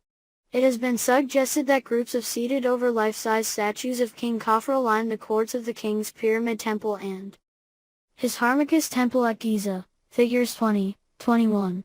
18 These figures 12 in the Pyramid Temple and 10 in the Harmachis Temple had their backs against the court walls. Entrances between the statues created the impression of pillared porticos, figure 20. The existence of such statues has been deduced from the rectangular pits found in front of the walled pillars, for no fragments of them were found. In the Pyramid Temple court they would have been half sheltered by recesses in the rear wall, while in the Harmachis Temple they would have been completely exposed. Although these statues may have received a special cult, 9 they were mainly monuments of divine kingship. In contrast to all the other statuary considered here, such pillar statues would have formed an integral part of the temple architecture, their intense presence enhancing the centralized organization of the courts. Like these royal statues in open courts, statues of sphinxes were also exposed to the sky. Of course, the Great Sphinx, which could be seen easily from a distance, had nothing to fear from weather or people. Figure 21. Visibility of the upper part of the Sphinx may have been essential for the priests who officiated in the small open court of the Harmachis Temple in front of it. The Great Sphinx and the Harmachis Temple were architecturally separate but seem to have formed a functional unit, emphasizing the solar aspects of the divine king. Remains suggest that 2 pairs of sphinxes, each 8 meters long, were positioned in front of Khafra's Valley Temple. Their threatening presence and visibility may have been intended to deter intruders. The sphinxes certainly fulfilled a symbolic purpose, but they may also have been meant as visual enhancements of the 2 gates in the temple's huge plain facade.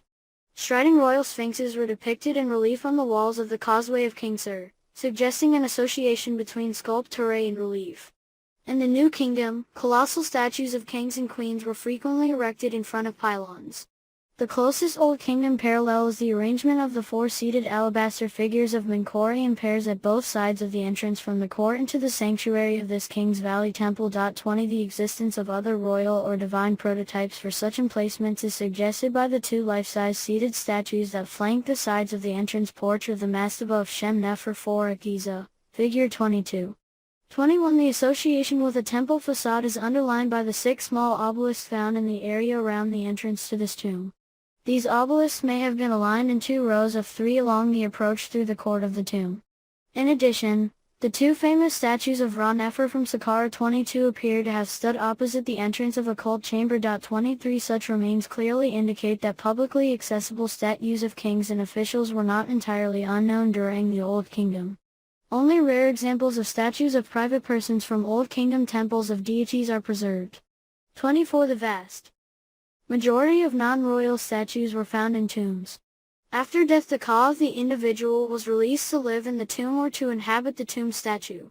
The ka was summoned to receive the invigorating funerary repast either at the tomb's false door or in front of a statue. 25 Most often, the statue of the deceased was enclosed in an inaccessible room, the serdab, from an Arabic word meaning a closed, cellar-like hiding place.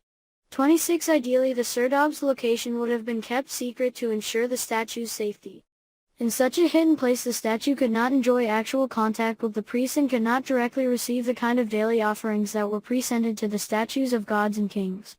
As a compromise, small window slots often connected the serdab with the cult chamber. If the serdab was situated behind the false door, a horizontal window slot beneath the door frequently allowed better contact. In the Third Dynasty, however, mastabas were still built without serdabs, and only during the reigns of the early 4th Dynasty kings Khufu and Khufu were existing mastabas modified to include statue chambers. Prince Heminu's monumental mastaba at Giza, figure 5a, for example, was originally built without a serdab, but two limestone chambers were later inserted into the front of the monument to accommodate his statues. The famous seated figure of Heminu, cat.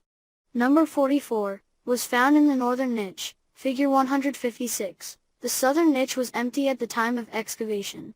27 The well-known seated limestone figures of Prince Ra-Hotep and his wife, Nofret, figure 31, of the early 4th Dynasty were situated in a cult chamber in the mastaba core. 28 The emplacement of these statues must have occurred before the mastaba received a second brick facing, which disguised the chamber. One may assume, therefore, that during the 3rd Dynasty, before the addition of special statue chambers, statues were placed in the cult chamber. Even after the introduction of separate serdabs, and a few tomb statues were still positioned in cult chambers. 29 The most common situation, however, is represented by mastabas like that of the dwarf Senab at Giza, which probably dates from the 4th Dynasty, figure 2-3. 30 secluded cavities that house small limestone chests were located beside the two cult niches of the mastaba front. The southern chest contained a wood statuette of Senab, the northern one the well-known family group of the dwarf and his wife, Senetites, and their children. 31 During the later 4th Dynasty and the 5th Dynasty, growth of prosperity and concern that single statues might not survive led to an increase in the number of images produced, and thus a need for larger serdabs. Spacious serdabs in the interior of the mastaba were used to house life-size statues such as that of T, figure 38. The 5th Dynasty mastaba of Shem Nefertu at Giza had special installations for the statue cult. 33 Here 8 chambers, each holding 3 or more statues, were arranged behind the south, west, and north walls of a central corridor. The corridor's south wall displays three-dimensional representations of 5 false doors, with all the details of the doors depicted in stone, figure 24. The facade of the chambers on the opposite side replicated the paneled facade of the royal palace, symbolically transforming the serdab into a small but magnificent statue temple. Since it was difficult to integrate larger and more numerous statue chambers into the mastaba core, separate statue houses also began to be added to the exterior of the mastaba. The most striking example of this type of structure is associated with the mastaba of Ba-Beth, or Khnum Beth, time of Shepseskh. 34 Here 2 square statue houses of stone were erected in front of the mastaba, figure 25. Each statue house had 4 parallel elongated statue chambers, communicating with a common transverse cult chamber through windows. Since the chambers had been robbed before they were excavated, the original number of statues is not known. The insecure conditions at the end of the Old Kingdom probably encouraged tomb builders to reduce above-ground display of riches and to hide essential wall decoration and statuary underground. There are indeed numerous examples of statue niches inside or at the bottom of the shaft. In some tombs, a statue was even placed in the burial chamber. 35 This practice has an interesting antecedent in the so-called reserve heads of the 4th Dynasty, Cat. Numbers 46 to 49, none of these heads was discovered in situ, but the large number of them found in shafts or burial chambers makes an original underground location very probable. See Reserve Heads by Catherine H. Rorig in this catalog, pages 74 to 75. 36. Thus non-royal tomb statues of the Old Kingdom were usually, although not exclusively, hidden behind walls or placed in the tomb shaft. In some cases images of the tomb owner appeared in the cult chamber or cult corridor, where they were accessible to family members and priests. Such statues in cult chambers were not completely freestanding. They protruded in three-quarter relief from the masonry of a wall or, more frequently, from the bedrock from which they were chiseled. Not hidden in a serdab, this eye-catching statuary was certainly part of the architectural design of the tomb, serving to intensify the magical life of the surrounding relief decoration. The most extensive examples of this type of statue are found at Giza in the mastaba of the granddaughter of King Khufu, Mercy Ankh III, time of Shepses, figure 26. 37 On the southern wall of the mastaba's main chamber 2 male scribes, each squatting in a flat niche, and 4 scribes in a group have been chiseled from the bedrock.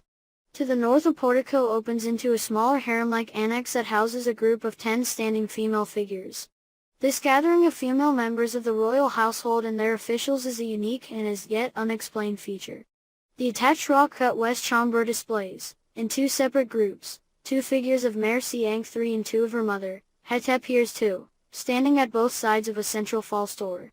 Similar rows of standing figures of the tomb owner appear along the walls of the cult chambers of the 6th dynasty tombs of Edu, G 7102, at Giza and Irukapata at Saqqara, figure 27. A false door niche was cut in the center of the opposite west wall of Edu's offering chamber.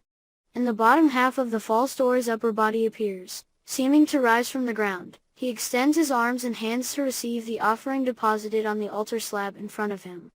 Another impressive design is displayed in the small cult chamber of Quivera at Giza from the end of the 5th dynasty. 39 A strongly articulated torus and cavato frame in this chamber is derived from a chapel front. The standing figure of Quivera appears in three-quarter relief at both sides of the central false door. And in the tomb of Tishi the deceased appears in the false door slot of a tomb wall. The emplacement of the Old Kingdom statues helps illuminate their meaning. Egyptian statues were never considered pure art, and during the Old Kingdom they were not displayed as monuments or memorials. Filled with magic life, they were participants in cultic performances, either as passive recipients of cultic ceremonies or as active sharers in cultic plays. In these capacities statues were simultaneously subordinate to the architectural framework needed for cultic performances and the main reason for the existence of the vast Old Kingdom temples and tombs, which were meant to house them. Royal statuary. Statues of Egyptian rulers form a unique category, separate from that of the members of the royal family, nobles, and ordinary human beings. When admiring the superior workmanship and artistry of Old Kingdom royal statuary, we must keep in mind that Egyptian art was not made for purely aesthetic purposes but was in fact primarily functional. The royal statues had a specific role, to make manifest the position of the ruler in Egyptian society. The king was the key element of the society, not because of the political power of his office but because of his centrality to Egyptian ideology and religion. Without a king there would be no society to speak of, no state, no order, there would be only chaos. Any Old Kingdom pharaoh could state l'état, c'est moi with far more justification than Louis XIV. The exact nature of the king and kingship in Egypt is an often discussed issue. While some scholars stress the divine character of Egyptian kingship, others emphasize its human aspect. 1 There are few literary sources that give an Egyptian account of the character of kingship. Thus, scholars attempt to define Egyptian kingship through study of royal iconography, whether in sculpture, painting, or relief, with literary and religious texts providing some elucidation of symbolism and conventions. At the very least the king had a semi-divine, superhuman status and acted as an intermediary between the gods and humankind. One is tempted to see the royal statue serving the same cultic function as did any other statue of a divinity. However, among the preserved Old Kingdom sculptures royal statues outnumber statues of gods by a wide margin. Moreover, most of the known royal statuary comes from mortuary temples and is therefore an expression of the cult of the deceased king and not of the living ruler. In this context it is often not clear whether a royal statue depicts a divine king, the embodiment of Osiris, ruler of the netherworld, or whether it simply represents the king's ka. 2.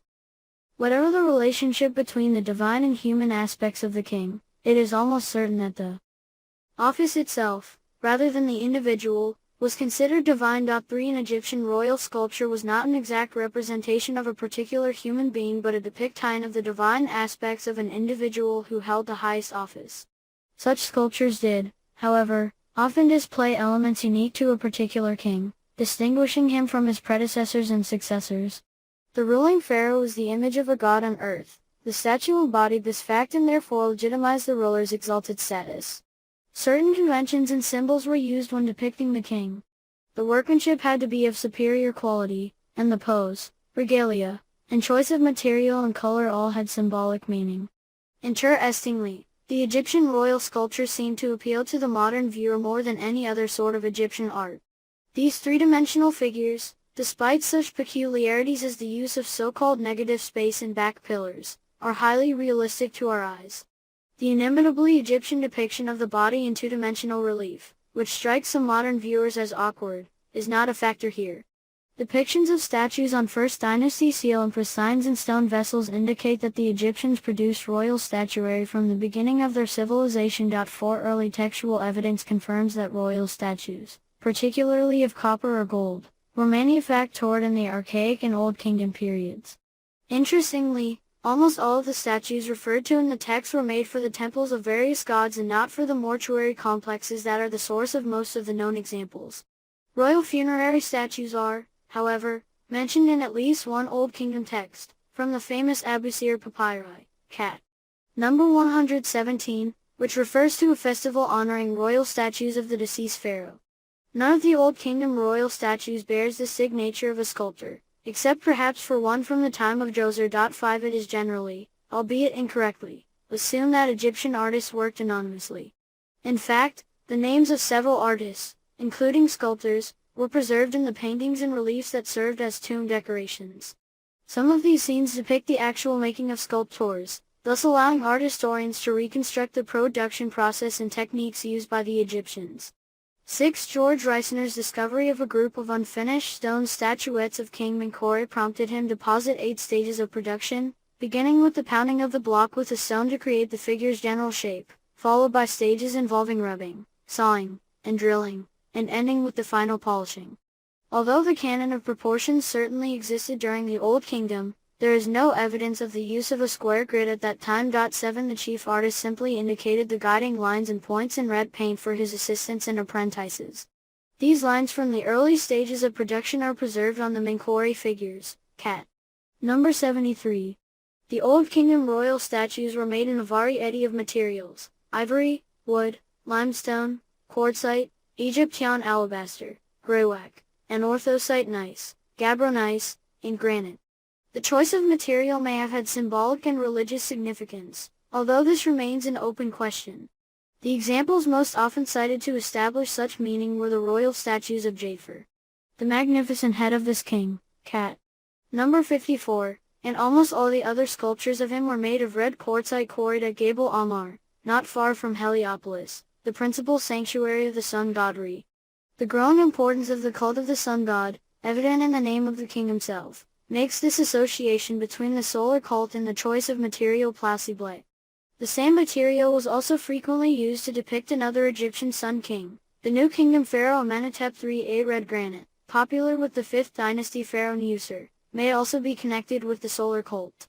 Problems arise, however, in identifying the symbolic and religious significance of other stones whose use was not limited to royal or even private statuary but extended to stone vessels and palettes. Perhaps the ease of crafting the statues from limestone and greywack was a primary consideration when selecting these materials. The Cairo Khafra, figure 28, is the best known in orthosite gneiss sculpture, but many others were made for this pharaoh, Cat. Number 61, and for Sir, Cat. Number 109. The choice of an orthosite gneiss, often incorrectly called Hephrans, that is, Khafras, diorite, is puzzling. Found in a distant Nubian quarry, it is hard to work and only moderately attractive. However, it has a rare optical property: it glows in sunlight. Its deep blue glow, caused by the presence of the iridescent mineral bitownite, was noticed by geologists visiting the quarry. This quality is not evident in the artificial light of a museum and therefore went unremarked by scholars until recently. Now, however, it has been suggested that this blue glow, visible in the desert sunlight, attracted Egyptians to the material. 9 Interestingly, art historians frequently mention the radiant facial expression of Khufu statues, a term that now seems to refer to the physical properties of the stone itself. One could speculate that this blue radiance signifies the celestial connectine in association with the cult of Horus. It must be remembered, however, that many statues, and almost certainly all the limestone sculptures, were either partially or completely covered by paint, thus failing the material's possible symbolic and religious content. Whatever the material, a number of attributes separated the image of a king from that of a mere mortal. Among these are formal headdresses such as the white crown of Upper Egypt, cat. Number 63, the red crown of Lower Egypt, cat. Number 62, and the Nemes, the traditional royal head cover, cat. Number 170. These may be enhanced by the attachment of the uraeus, the royal cobra, to the front of the headdress. The earliest sculptural examples of the uraeus date to the reign of Jafer. In the few instances in which the king wears a simple wig, the uraeus distinguishes him from private individuals. Often the king is depicted with cosmetic lines at the outer corners of his eyes, a feature also found on non-royal sculptures. Sometimes a royal false beard is shown attached to the chin by a strap. The king may hold one or more of the symbols of his earthly power, among them a flail, a crook, and a mace. It was technically difficult to represent such long, thin objects, and the artists used short, round forms variously interpreted as either symbolic representations of a staff or simply as handkerchiefs. The dress of an Old Kingdom pharaoh was simple. Sculpted images show the king wearing either the knee-length robe associated with the Heb set or the characteristic tripartite kilt known as a shendi. The king is shown naked in only 2 6th dynasty representations, in which he appears as a child. The first 5 attitudes date from the early phases of the Old Kingdom, the last 2 are known only from 6th dynasty examples. Identification of materials, attributes, and attitudes deepens our understanding of iconography, stylistic changes, and dating. More than 4 decades have passed since the publication of the last great syntheses of Old Kingdom art. During this period, previously unknown royal statues have come to light either through museum acquisitions from private collections or through archaeological excavations. This new material revived interest in the art of the Pyramid Age. In recent years have seen the publication of several monographs discussing the royal sculpture of the 1st to the 3rd dynasty, the 4th dynasty, and the 6th dynasty. 12. The discovery of 5th dynasty statues of King Nefertari 198,413 in the 1997 publication of Old Kingdom sculpture at the Louvre. 14. Added yet more works to the corpus of royal statuary. Since most of these royal representations are well provenanced and therefore attributable to individual rulers, their study has increased knowledge of the stylistic and iconographic elements typical of a given period or dynasty. The dating and attribution of unprovenance objects have been facilitated to a degree, but differences of opinion about individual pieces will continue, given our reliance on personal experience and instinct in assessing works. Only 4 royal statues are presently known from the Archaic period, which includes the first 2 dynasties. 1. A faience figurine of Ger was found at Elephantine. 15. 3 others, an ivory figurine of an unidentified king and 2 stone statues of the 2nd dynasty King Khafre Khafre, were excavated at Abydos. The feet from a pair of wood statues excavated at Saqqara, possibly of King Ka, should perhaps be added to this list. 16. 3rd dynasty royal statuary, especially that of Djoser, is better represented in the corpus of pharaonic sculpture. The famous seated limestone statue from the Serdab of the Sep Pyramid at Saqqara, figure 29, shows the king dressed in a Heb set robe. A large wig surmounted by a Nemes frames his broad face, with its high cheekbones, large ears, wide mouth, and long beard. The sense of heavy, somber majesty is striking. The unfinished pillar statue of the standing Djoser, still in the festival court at Saqqara, also has a broad face and a long beard, but because of the shape of its wig it is more reminiscent of the early divine images in Brooklyn, Cat. No. Row, and Brussels 17 than of the Serdab statue. Fragments of other statues of Djoser are also known, some identified only recently in the Site magazine. 2 magnificent early royal portraits, the oldest surviving colossal head of a king from the Brooklyn Museum, Cat. Number 21, and a small limestone head from Munich, Cat. Number 34 can be dated to the end of the 3rd dynasty or to the early 4th dynasty. In both, the round full face, the undefined eyebrows, and broad nose are similar to features of the ivory figurine of Khufu from Abydos that is now in the Egyptian Museum, Cairo, J36143, while the depth of the crown and the cupped ears are reminiscent of the Kosakamoy statues. Whether the Brooklyn and Munich heads depict Huni, Sufru, or even Khufu remains an open question. Together with the figurine of Khufu, they form a stylistic group that documents the transition from one dynasty to another. The earliest undisputed examples of 4th dynasty royal sculpture are the 2 broken statues of Sufru discovered at Dashur, one of which is now on display in the Egyptian Museum, Cairo. 18 They mark the birth of a new style in Egyptian sculpture, known by the German term Stringer style, severe style, which emphasizes sharpness, strength, and simplicity of form rather than expressiveness of subject. Except for the 2 images of Sufru, all other examples of this style fall into the class of non-royal statuary. The royal portraits of Sufru's successors vary in number. Ironically, the visage of Sufru's son Khufu, who built the Great Pyramid at Giza, is known from only one small statuette, while that of his little-known successor, Youthful, whose pyramid at Abu Rawash lies in ruins, is represented by numerous statues. The portraits of Youthful in red quartzite show a characteristically bony and angular face with prominent cheekbones and a strong jaw evincing strength and determination. In the Louvre head, cat.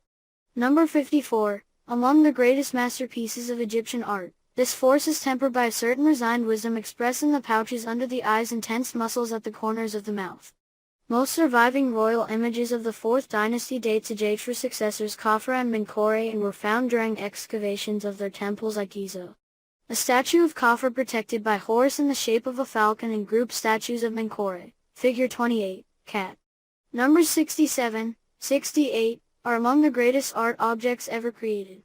The sculptors who made these royal images remain anonymous to us. However, differences in treatment of the physiognomies of the 2 pharaohs are easily recognizable, as are differences among images of the same ruler, suggesting that there were at least 2 and probably more sculpture schools or ateliers. Sorting out these styles is problematic. Opinions differ and ultimately the decision rests with the viewer. The choice of material may have an important bearing on this matter. The limestone image of Khafra, cat. Number 62, is quite different from Khafra's Greywack head in Leipzig, 1946. The latter has some resemblance, however superficial, to the head of Youthful in the Egyptian Museum, Cairo, J35138 Suez SIO, but it also has the wide face, soft cheeks, and serene expression of the nice statues of Khafra, figure 28, cat. Number 61. Likewise, the fleshy round nose, full cheeks, and faint smile appear in all depictions of Menkaure, 19 but the alabaster portraits of this king have such distinctively prominent eyeballs, cat. Number 70, that at least one has been thought to portray another pharaoh, Menkaure's successor, Shepses. The attribution of most 4th dynasty sculpture was based on inscriptions or archaeological context. This information is rarely available for 5th dynasty royal statuary, perhaps the least homogeneous group of all the Old Kingdom assemblages. Userkaf, the first king of the 5th dynasty, is known from a colossal head found at his temple at Saqqara, cat. No. Mo. The attribution to this ruler of other portraits, including an example in the Cleveland Museum of Art and one found at Abusir, is often based on their similarities to heads of Menkaure. Using this criterion, one could also assign 2 other statues, Louvre, Paris, AF 2573, and Egyptian Museum, Cairo, J39103, to Userkaf or another early 5th dynasty ruler. The group statue of Sir, cat. Number 109, whose identity is assured by its inscription, also continues the traditions of 4th dynasty artists, and it has even been redated, albeit unconvincingly, to the reign of Khafra:/Z.O. Statues of the later 5th dynasty pharaohs Neferfer and User form the bulk of the corpus of 5th dynasty royal portraits. A statuette of Neferfer showing the king wearing a wig and protected, like the Khafra mentioned above, by the falcon-headed Horus, 21 has a rare feature: the limbs were carved in the round. The 6 known statuettes of Neferfer were made in a variety of materials and show different attitudes and attributes but have common traits, such as the roundness of the face, the shape of the eyes, and the modeling of the nasolabial furrows. In 3 statuettes the king holds a mace, a royal symbol that rarely appears in sculpture. The head of a statuette in Brussels Z.Z may also be identified as that of Neferfer. Nusser is known from 5 remarkably similar statues. All show the king wearing the names, and all but one are made of red granite, the exception being the calcite Suda group in Munich, the only Old Kingdom double statue of a king. 3 other royal portraits of unidentified kings, Athens, L120, Egyptisch Museum und Papyrussammlung, Berlin, 14,396, Egyptian Museum, Cairo, J39RN3, may be attributed to the 5th dynasty, although different dates have also been proposed. The only attributable image of the later kings of this dynasty is a small and possibly unfinished statuette of Menkaure, Egyptian Museum, Cairo, CG40. A recent study by Romano of the 14 securely identified and 11 undated statues of the 6th dynasty found that many, for example, cat. Number 170, show an exaggeration of details including wide, piercing eyes and thick averted lips, bodies with unnaturalistically attenuated torsos, and long thin arms with little trace of musculature. 23 these characteristics are typical of the so-called second style, first identified in private sculpture. 24 Romano has also noted that while many individual details appeared in earlier periods, the combination of them is new. An example of this innovative use of iconographic details is the placement of the Horus falcon on the back pillar of an alabaster statue of Pepi, where it serves both as a sculpted hieroglyph of the royal name and as the protector of the pharaoh. Brooklyn Museum of Art, 39.120. The representation of queens is beyond the scope of this essay, but it may be worthwhile to note the gradual elevation of the queen from a small and subservient figure on one of Jadefer's statues, to an equal partner of Menkaure, and finally to the embodiment of Isis protecting her son, Horus, and the statue of Ankh-Nes Marir II with her son Pepi II, cat. Number 172. 25. Generally speaking, the royal statuary of the Old Kingdom shows the same characteristic elements known from the private statuary, such as cubic form emphasized by placing the subject on a base and using a back pillar to support the figure. Art historians have noted that the best Old Kingdom sculptures are slightly asymmetrical in such details as the placement of the ears and the execution of eyes or lips. In fact, one could posit that all the statues are asymmetrical because of the forward stride of the left foot and the different positions of hands or other body parts or attributes. Indeed, axiality and frontality rather than symmetry characterize Egyptian sculpture. This exhibition presents a unique opportunity to study these and other aspects of the historical and stylistic development of Egyptian royal sculpture, which was one of Egypt's most important contributions to our civilization. Non-royal statuary. The non-royal statuary of the Old Kingdom was not intended for public display. Destined for tombs, these living images, as they were called by the ancient Egyptians, were images done from life, were placed in offering chapels accessible to the priests who served there, shut away in a small concealed room called a serdab, or sometimes buried near the sarcophagus of the person for whom they were made. Texts in the cult chapels of the deceased explain that the statues were an integral part of the cult ceremony. Identified by the names and titles of the deceased, the statues received incense and nourishment. Before a funeral, a priest performed a special rite called opening of the mouth to bring the image magically to life. Their chief purpose was to receive offerings, in particular the nourishment too that would sustain the deceased in the afterlife. They are thus not portraits in the modern sense of the term but elevated and timeless images conforming to a canon, or set of rules, established in very ancient times. The limited range of poses, suppression of movement, and self-containment of the figures are doubtless attributable to their specific function. For many reveal and attempt to convey the physical characteristics of the individual.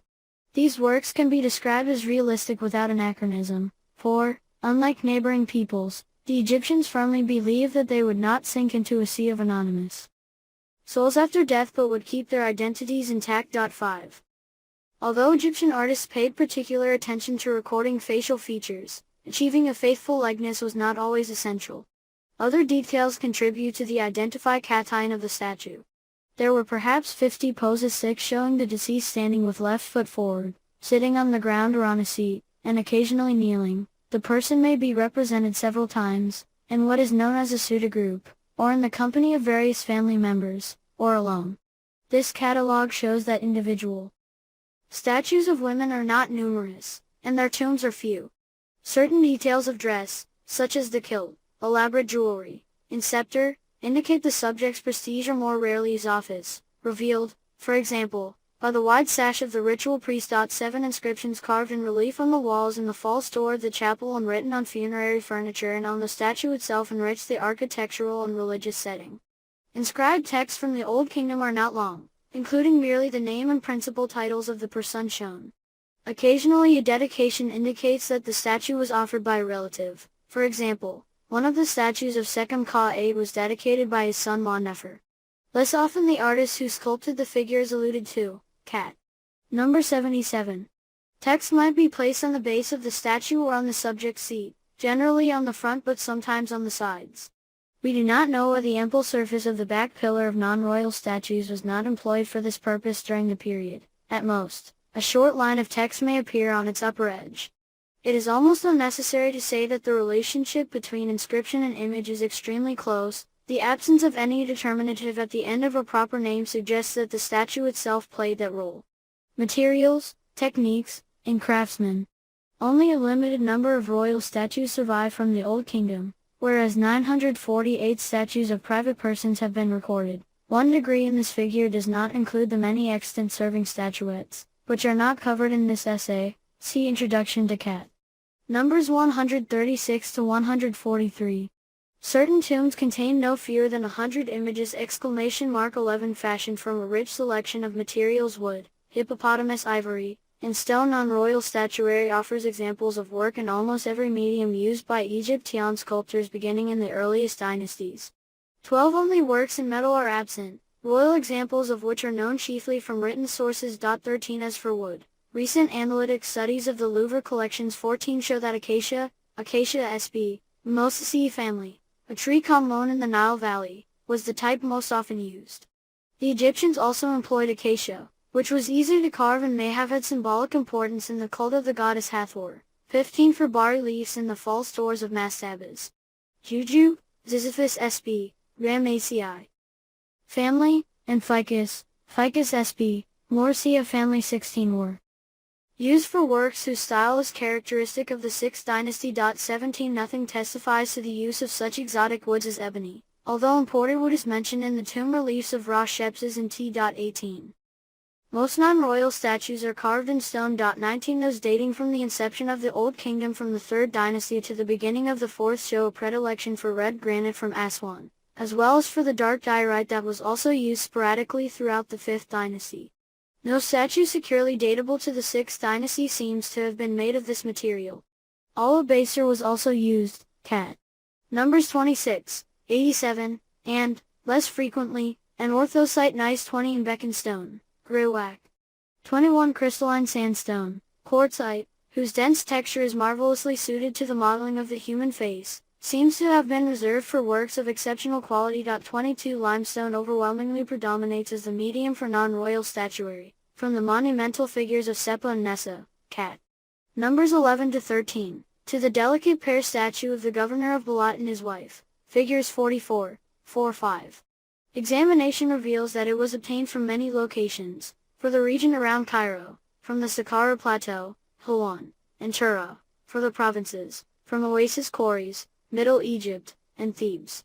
The richest tombs contain many statues. The number in the mastaba of Ptah-Shepses, son-in-law of King User, has been estimated at almost 20, and they were worked in stone of varying colors and textures, including alabaster, granite, and quartzite. 23 However attractive the luster and polish of the material, the surface of these statues was at least partially covered with bright paints, and the garish effect conveyed was sometimes heightened by inlaid eyes. Although most non-royal statues are sculpted from limestone, the Egyptian artists did not take advantage of the properties of this soft stone. There is no openwork or drill or punch detail, and no voids or effects of light and shade appear. 24 Limestone was worked as if the sculptor had to obey the same constraints observed when granite was used. The Egyptian artists preserved the contours of the block of stone from which the human form emerged, delimiting the base of all statues, even those in wood, and the quadrangular seat on which the figure sat. The frontal view is primary, and the earliest statues indicate that a right profile view that allowed both legs to be seen, the left extended in front of the right, was the most important. Cat. Numbers 11, 12. The artists of the 3rd dynasty worked the back of a statue, but beginning in the 4th dynasty the back could be masked by a high slab, figure 31. 25 So any attack on the block was essentially made from the front. 26 An essential feature of Egyptian stone statuary. The back pillar against which a statue rests is attested from the end of the 4th dynasty, Cat. Number 91. All the conventions of later Egyptian sculpture are present at the outset of the Old Kingdom. Glancing at the plates in this volume, the reader will sense the influence of the Egyptian canon, which manifests itself with seeming uniformity. There exists, in effect, an extraordinary degree of conceptual similarity between works made by different artists in highly diverse materials, owing to a shared system of rules applied in different contexts. 27. The first principle in the canon is that of frontality, 28 which translates into axial, symmetric organization. 29 The articulated volumes of a subject's body represented in this way do not give a natural impression but rather the impression of a person completely still, with absolutely no tilting of shoulders or hips or overlapping of arms and legs. The stiffness that results is somewhat tempered by the advance of the left leg, hallmark of the characteristic pose of the standing male figure, and by asymmetries in the rendering of ears and eyes. 30 Recent studies have shown that some figures twist slightly to their left. 31 In groups represented according to the principle of frontality, Cat. Number 83. The individuals are aligned in one plane and thereby isolated from one another. Only the gesture of an arm or clasped hands link the figures. At the close of the Old Kingdom, sculptors found a new solution, showing two persons at right angles to each other, Cat. Number 172. Convention also determined the rendering of clothing. Beginning in the 3rd dynasty, the pleats of a man's kilt are represented by lines, and the decorative folds cover body parts without acknowledging their contours. With the exception of the clothing in one queen's statue, 33 women's robes cling like an imperceptible sheath, hiding nothing of the shape beneath yet obscuring anatomical details, and thus expressing the body, according to Roland Tefnin, in its dual essence, natural and cultural. 34 Even the most fully realized sculptures, which can truly be called realistic, omit such details as skin folds, wrinkles, veins, and rippling tendons that convey the impression of real life and which the artists of the archaic period tended to overdo. 35 Was this strict and invariable canon of conventions a characteristic expression of a principle of Egyptian thought? 36 Or should we see it, rather, as the conscious effort of an elite to define and sustain a particular worldview? 37 Many interpretations have been advanced, but they all remain conjectural. Nevertheless, it is clear that at the very moment the Egyptians invented architecture in stone, they presented a coherent and perfected system for representing the human figure, executed with a flawless technique. This achievement especially elicits admiration in comparison to the accomplishments of contemporary cultures. The canon, whose formulas are probably the result of deliberate choice, would endure during the following millennia. Nevertheless, in the sculpture of the Old Kingdom, which spans 5 centuries, a stylistic evolution is discernible, and it can be described only provisionally, however, because dating the works is difficult. Although royal statuary defines the style of the period, comparing it with private statuary is not always useful. We must employ the dating criteria and begin with those statues whose owners can be assigned to a particular reign.